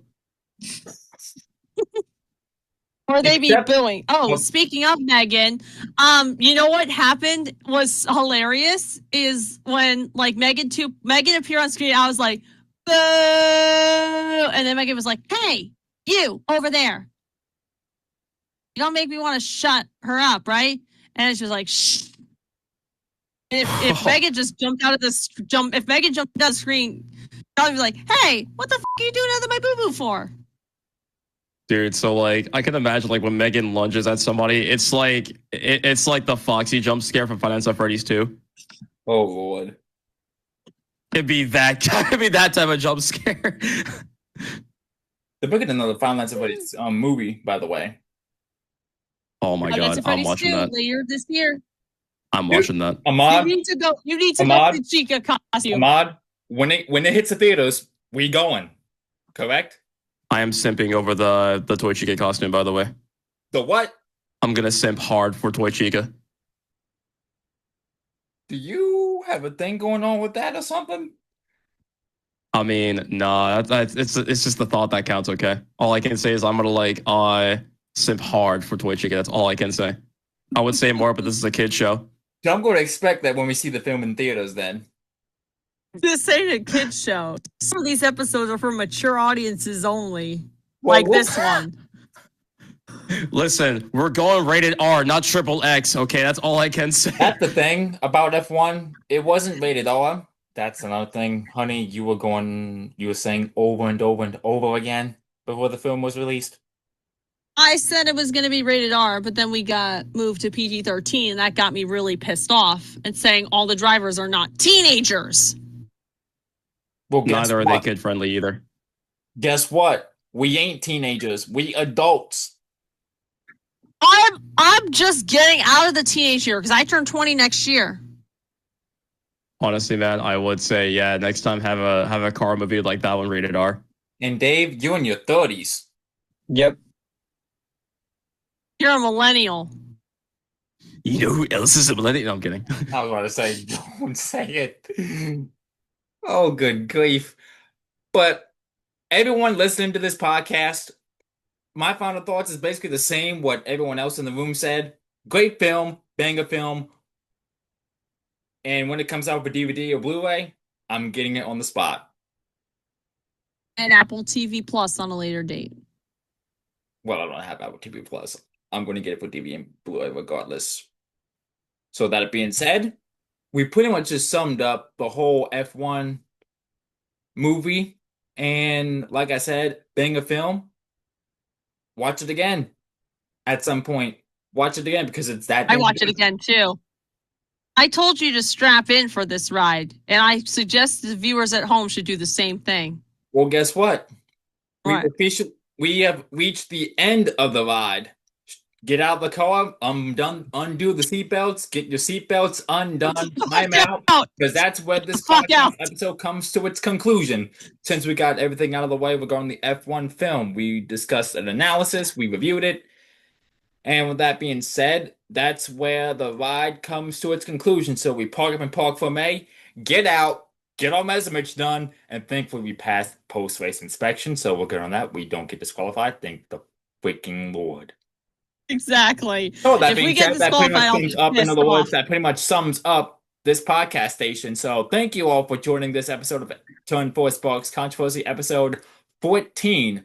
F1 movie review / analysis. As always, you three, pleasure to be on the podcast station. My baby bear, Dave. It's Ahmad, always a thanks pleasure for of the mine. ride. Wait a minute, we're forgetting something. What did we forget? Do you remember in the scene in the showroom? There's actually a few scenes, actually. The scene where they were going to the Apex GP headquarters. It looks like McLaren HQ. It is. what? That was my exact So thought when I basically- saw the big driveway. So basically, Apex and McLaren get to share HQs with one another. Yes.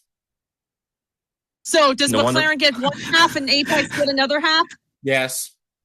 All right, now we can Apex undo at our the bottom of the bets and barrel get the hell then. out of here. Why the hell is Apex at the bottom of the barrel then, since McLaren is at the top of the pylon while Apex is at the bottom of the pylon? Explain that. Yeah, honestly, no wonder why they question. could have easily won races, man. No wonder why they could have easily won races. What the f, McLaren? Exactly.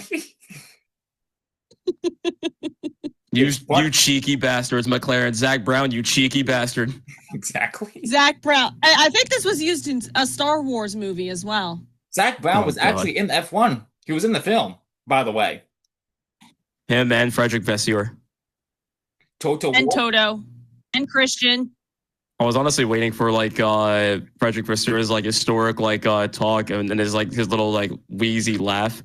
Yeah, so first of all, I think that the car is very good. I think the car is very, very good. Yeah. Drive to Survive. I was waiting for his historic type laugh. Honestly, I was really hoping for that. Drive to Survive.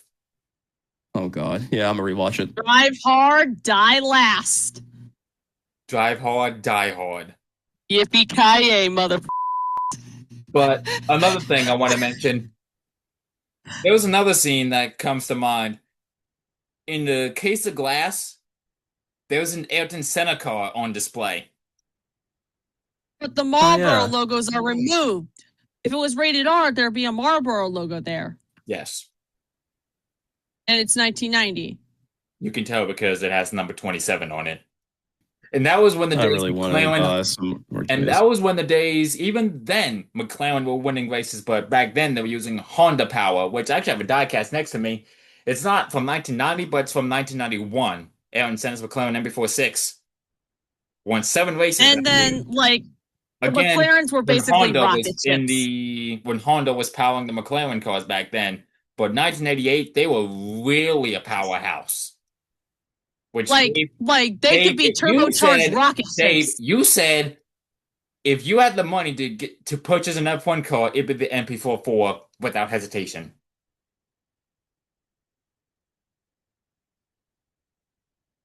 Dave? Yes.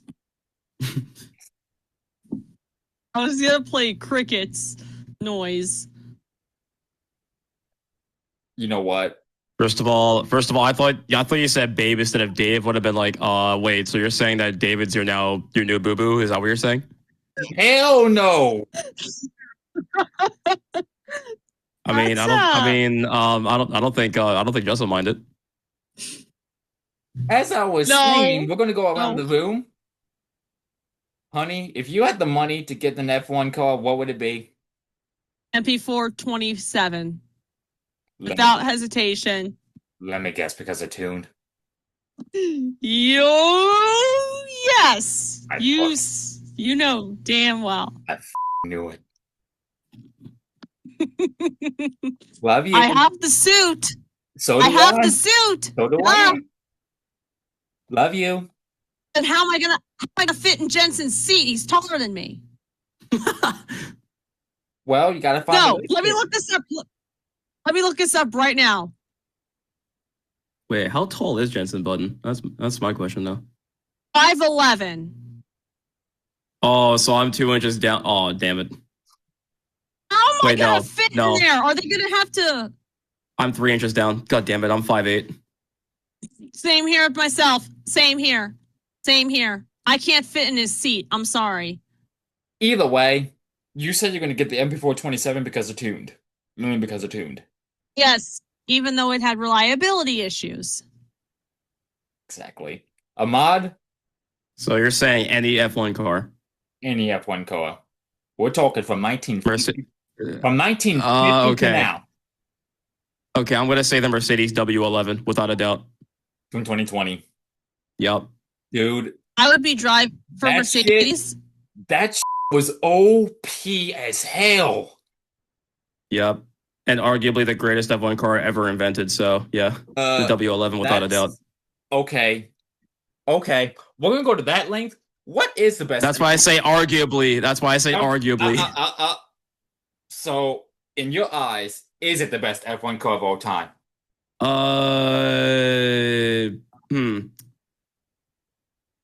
Arguably, in my opinion, I'd probably say no to that. Oh. Wait, Ahmad, what Mercedes? Ooh. Ahmad, what Mercedes car would I be driving during leagues? Mercedes car. Oh boy. It's the W01, plain simple, or the W02. W01. Oh What my about for God. McLaren? That's crazy that you said, Calvin. That's honestly wow. The MP428. That car was an absolute box. How about Red Bull? RB2 or RB3. How about Ferrari? Is it the one from 2020? SF25. The SF1000 From 2020. The SF stands for son of a the SF stands for box failure.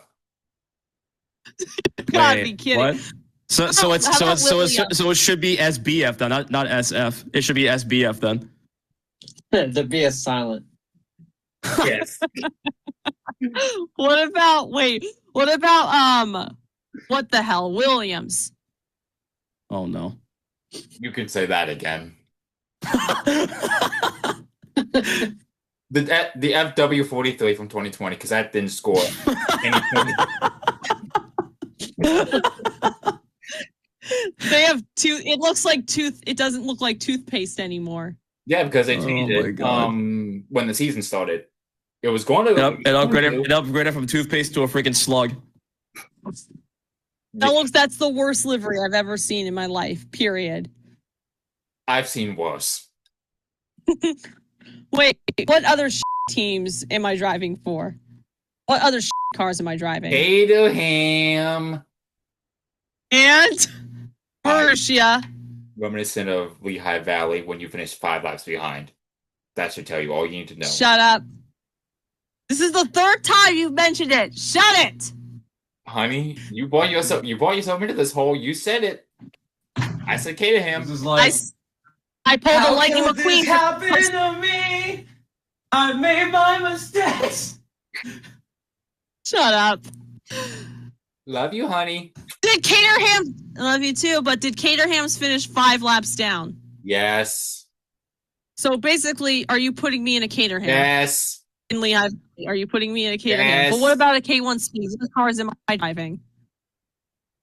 MP428, like I said. Or the box from 2020? I can go even worse. Do you want me to go even worse? Fine, go worse, or give it to that one dude I beat in practice and qualifying in January. The MP430 then. The one dude. Ew. Oh, that makes me want to throw up looking at that. Wait, which one? Because there's multiple designs of that car. Because it was that damn bad. Dave. Gee, how can I tell? Dave, please tell me you remember the MP430 from 10 years ago. Mm-hmm. Do you remember? It was so bad. Button and Alonso were off the pace by 2 to 3 seconds every week. Yep. It was horrible. Hey, at K1 Speed, I'm off the pace by 2 seconds every godforsaken month. Again, you're in the MP430, honey. Sorry to tell you. When can I get promoted? Simple. When you get on the podium. I can't get on the podium. You might. It's impossible. You might. If I can do it, you can too.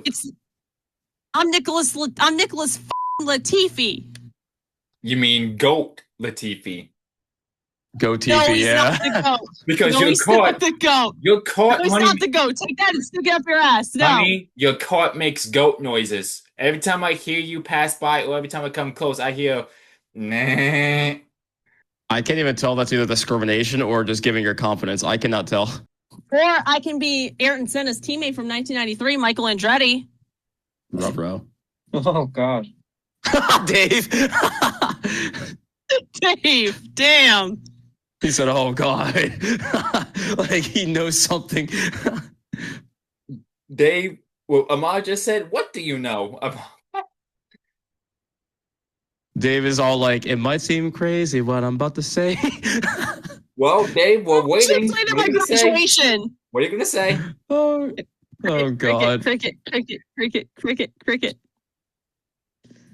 I don't. I wish not to speak.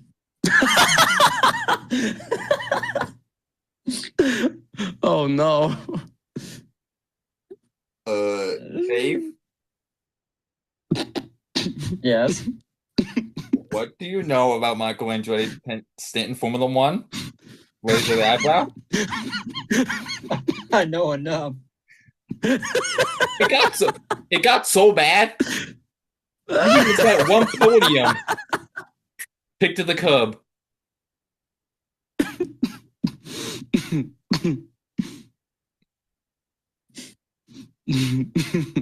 Are you good over there, Ahmad?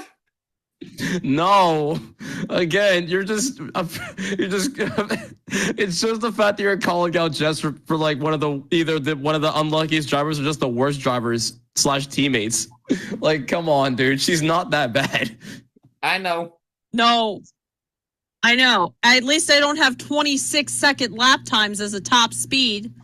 She just needs more. Dude, She just needs more seats. listen, if you were racing, so there was this one dude named Michael Harbin. Not gonna lie to you, he gets last place every single time. And Right. Who? Who's Michael Harbin? Michael Harbin Jr. So last year, basically, he was actually top. He was gonna be like top 5 for international points for last year. And supposedly I was number 27 out of 50, supposedly. But anyways, for him, in his case, yeah, he was more for internationals and he was around for leagues and he got so discouraged every single time he's like last place to the point where he never does leagues anymore. Michael Harbin Jr. Yeah, or in like fact, Michael Harbin Stroll Jr.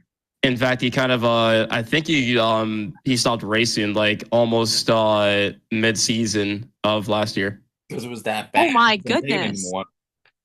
Yeah, he got so discouraged. It wasn't even like, I wouldn't say it was stressful for him. It got more so like emotional for him. Ouch. So am Like, I leading it the was- last car, honey? Am I it was leading the bad. last car? Well, to that link, yes, you are. Sorry to tell you. Shut up, Brock. Buck's not even here to say it, because I am.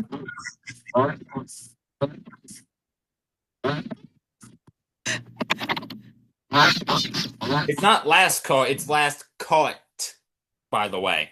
What? Last card. Bringing up the rear since 2024. 2003. Actually, no, 2007, because that was when I started karting for the first time. 2003 is when K1 Speed first opened in 2003. Bring up the years in 2003 then. And am I leading the standings? I'm pretty sure you are, yes. Come on, who's behind me in I think some other dudes are. Let Fine, me it's check in it. right now. I can check right now. Give me like I can Like do it too. 5 I can seconds. do it faster. I can do it faster. I'm at the thing right now, and I'm scrolling down to your name. name, and so just okay. You're ahead of this dude named Dominic Sales. You're ahead of another guy named Nick that's the Sepio or whatever. Rob Clouding. Yeah, so you're definitely not last at all. Wait, are you looking at the No, I'm standings? talking about last car. I'm talking about last car, like the person who gets 1 point a race. Oh, wait. Oh, hold on. Okay, I'm looking at it differently then. All right, hold on 1 second. Were you looking at the standings? Yeah, I was looking at the standings. I thought you were asking like something about the standings, but never mind. You're asking a different question. Am I My still bad. top So, 10? Am I still top 10 in points? oh, you're definitely still top 10. I'm saying like hold on a second. If I find you technically, so after this, 1, 2, 3, 4, 5, 6. So technically, oh no, wait, I'm just gonna 1, 2, 3, 4, 5, 6, 7. Yeah, technically you're 8th as of right now. So who's leading the last kart championship? The last one? Like, are you talking about like last month or? No, I'm talking about last car, like the people who get 1 point per race. Okay, It's last cart. last cart. Okay. Do that. Do that. Do that. All right, I bet you I'm in the lead by like a country mile. Okay. Give me 1 second. Oh, God, here we go. Finished. You can't lose positions when you start last. Facts. I need to find exactly the. Okay, so if I go by points for here and click on the name No. Do it a piece. Like do it for like a piece. Like for each of the ones who get 1 point in each race. Do that. Do that. Oh God, this is gonna suck reading this. Okay, so oh God. So 1 point did not go to Jess in GP1. It actually went to a guy named German. German, yeah, that's the same dude I beat in practice, and I kicked his ass. All right, yes, I did. Yes. And so for GP2, who got the 1 point? Oh God. I bet you're leading the last standings. Actually, technically it was Nate, but you missed that one because basically he was meant to get like some extra points, but he didn't because he actually got disqualified. Oh, what happened to that? So he was so frustrated about the car that he had. Unfortunately, he just lucked out of the A-main again. And what happened with that was that he was so frustrated with the car that he had, which is car number 18. It was so bad for him. But like after he got overtaken by Matthew, that was when in the middle of the race he got up and started walking away. Oh, so yeah, shit. he stood up mid-race. The race was stopped when the guys noticed they stood up, but dude, that was such a tragedy. And Rob got so pissed off to the point where he was like, "Okay, we're gonna give him a race ban," and basically that means he'll be banned from K1. But then RJ was like, "Yeah, dude, why would you? It's one thing to give him a race disqualification, but why would you give him a race ban? Like that's stupid." Yeah, exactly. That really baffles me. So yeah, he's not banned, but he definitely got a race disqualification that night, so he got 0 points. March and April is me.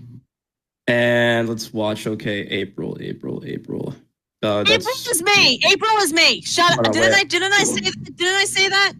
I'm trying to like go in order. So like March. Okay, March was Jessica and April March was me and April was me. So I have the lead by 2. All right, I'm trying to see GP5 now because who got 1 point there?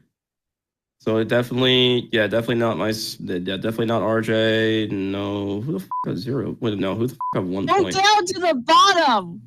Oh, there we go. Ryan Whithead or whoever. Yeah, Ryan, whatever.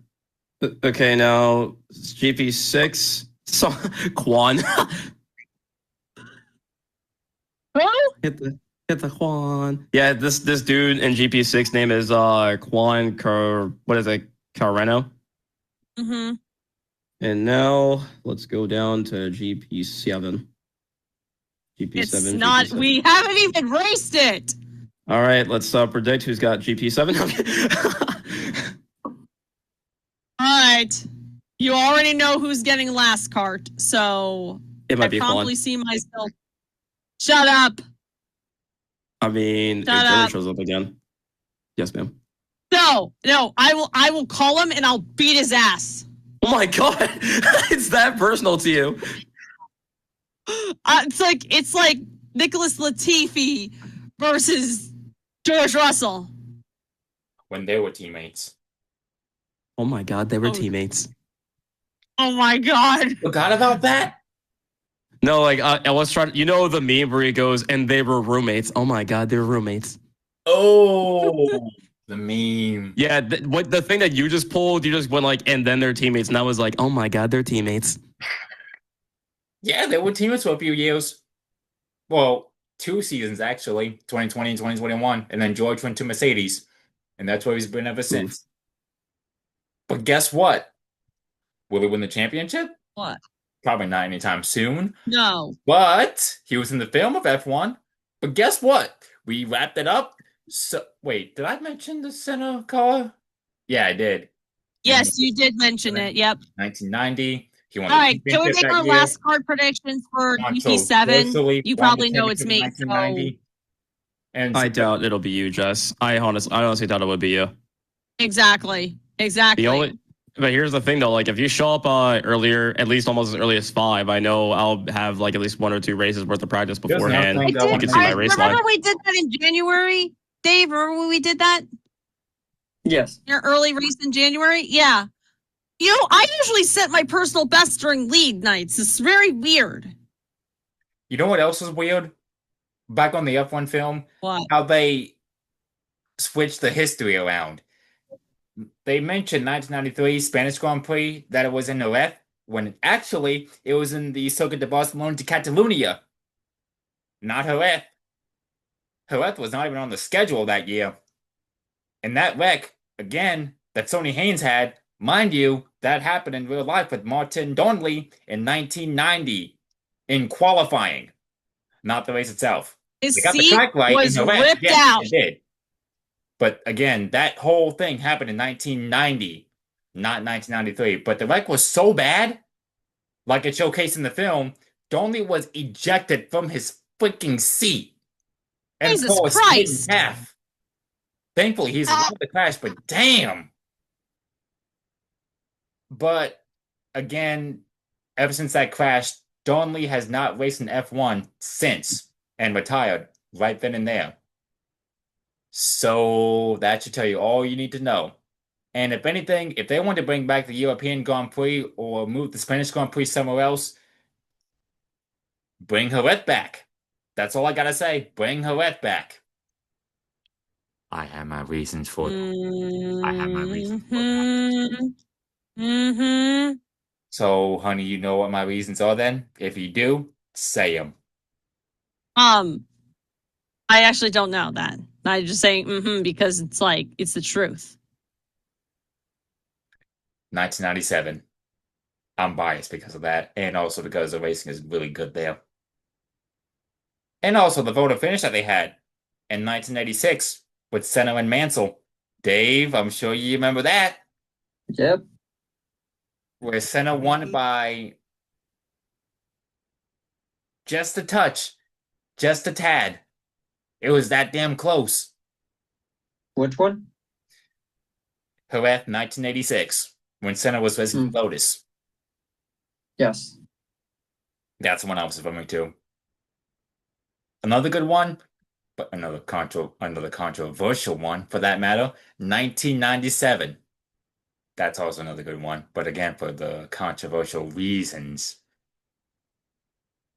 But in the end, Villeneuve came out on top, with Schumacher beaching himself. And disqualified from the entire championship. They pretty much just said it for me. We'll get to that part at a later time. But for now, we got everything covered from the F1 film, so we got everything unpacked. So that's where we will close the book. And for real this time. So with that being said, you three, thanks for the ride. Thanks for the ride. Yes, sir. Dave, honey, Yeah. thanks for the ride. Oh, no problem. Dave? Dave's mentally checked out.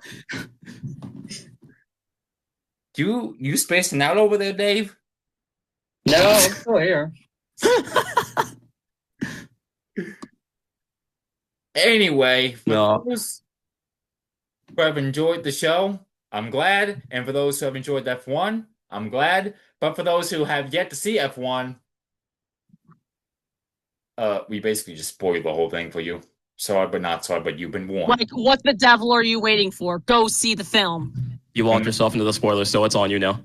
Exactly. As I said, what the devil are you doing? You just Shame. spoiled. Shame. Shame Van Cheese. Burger. I say shame on cheese because I hate cheese. You despise cheese with Yes, a burning passion. Yes, I do. You know what else I despise? Grapes. What? I can't stand though. I can't stand them. Damn. Yeah, I hate grapes with a freaking burning passion. I also hate Oh, bananas, boy. apples, pears, peanuts, peanut butter, jelly. Yeah, I'm very picky. I'm very, very picky. Wait, honey, didn't I flip off something during the F1 movie or no? As in you putting the bud up, Yes. you might have. I think so. I think I may have. Did when Brad Pitt won the race in Abu Dhabi. You did. That was funny. How could you? Well, then again, Lewis crashed. That's how Sonny Haynes won Abu Dhabi. I mean, I kind of knew that was coming. That was a Mickey. Again, That was a Mickey plot Mouse win. convenience. Again, like I said, MICKEYFUCK Sonny. again, plot convenience. Exactly. Enough of the rambling. We're gonna shut off. We're gonna close the book on this episode this time. So with that being said, this is Turn 4 signing off the mic. And again, hope you enjoyed this recording. And until episode 15, whenever that will be, peace out, stay safe, and have a good one. Till next time. Do. Goodbye, everyone. Sorry. Bye. I love you, honey. Save me, but for real. Bye. Peace out, y'all. Peace. Until the next one. See y'all.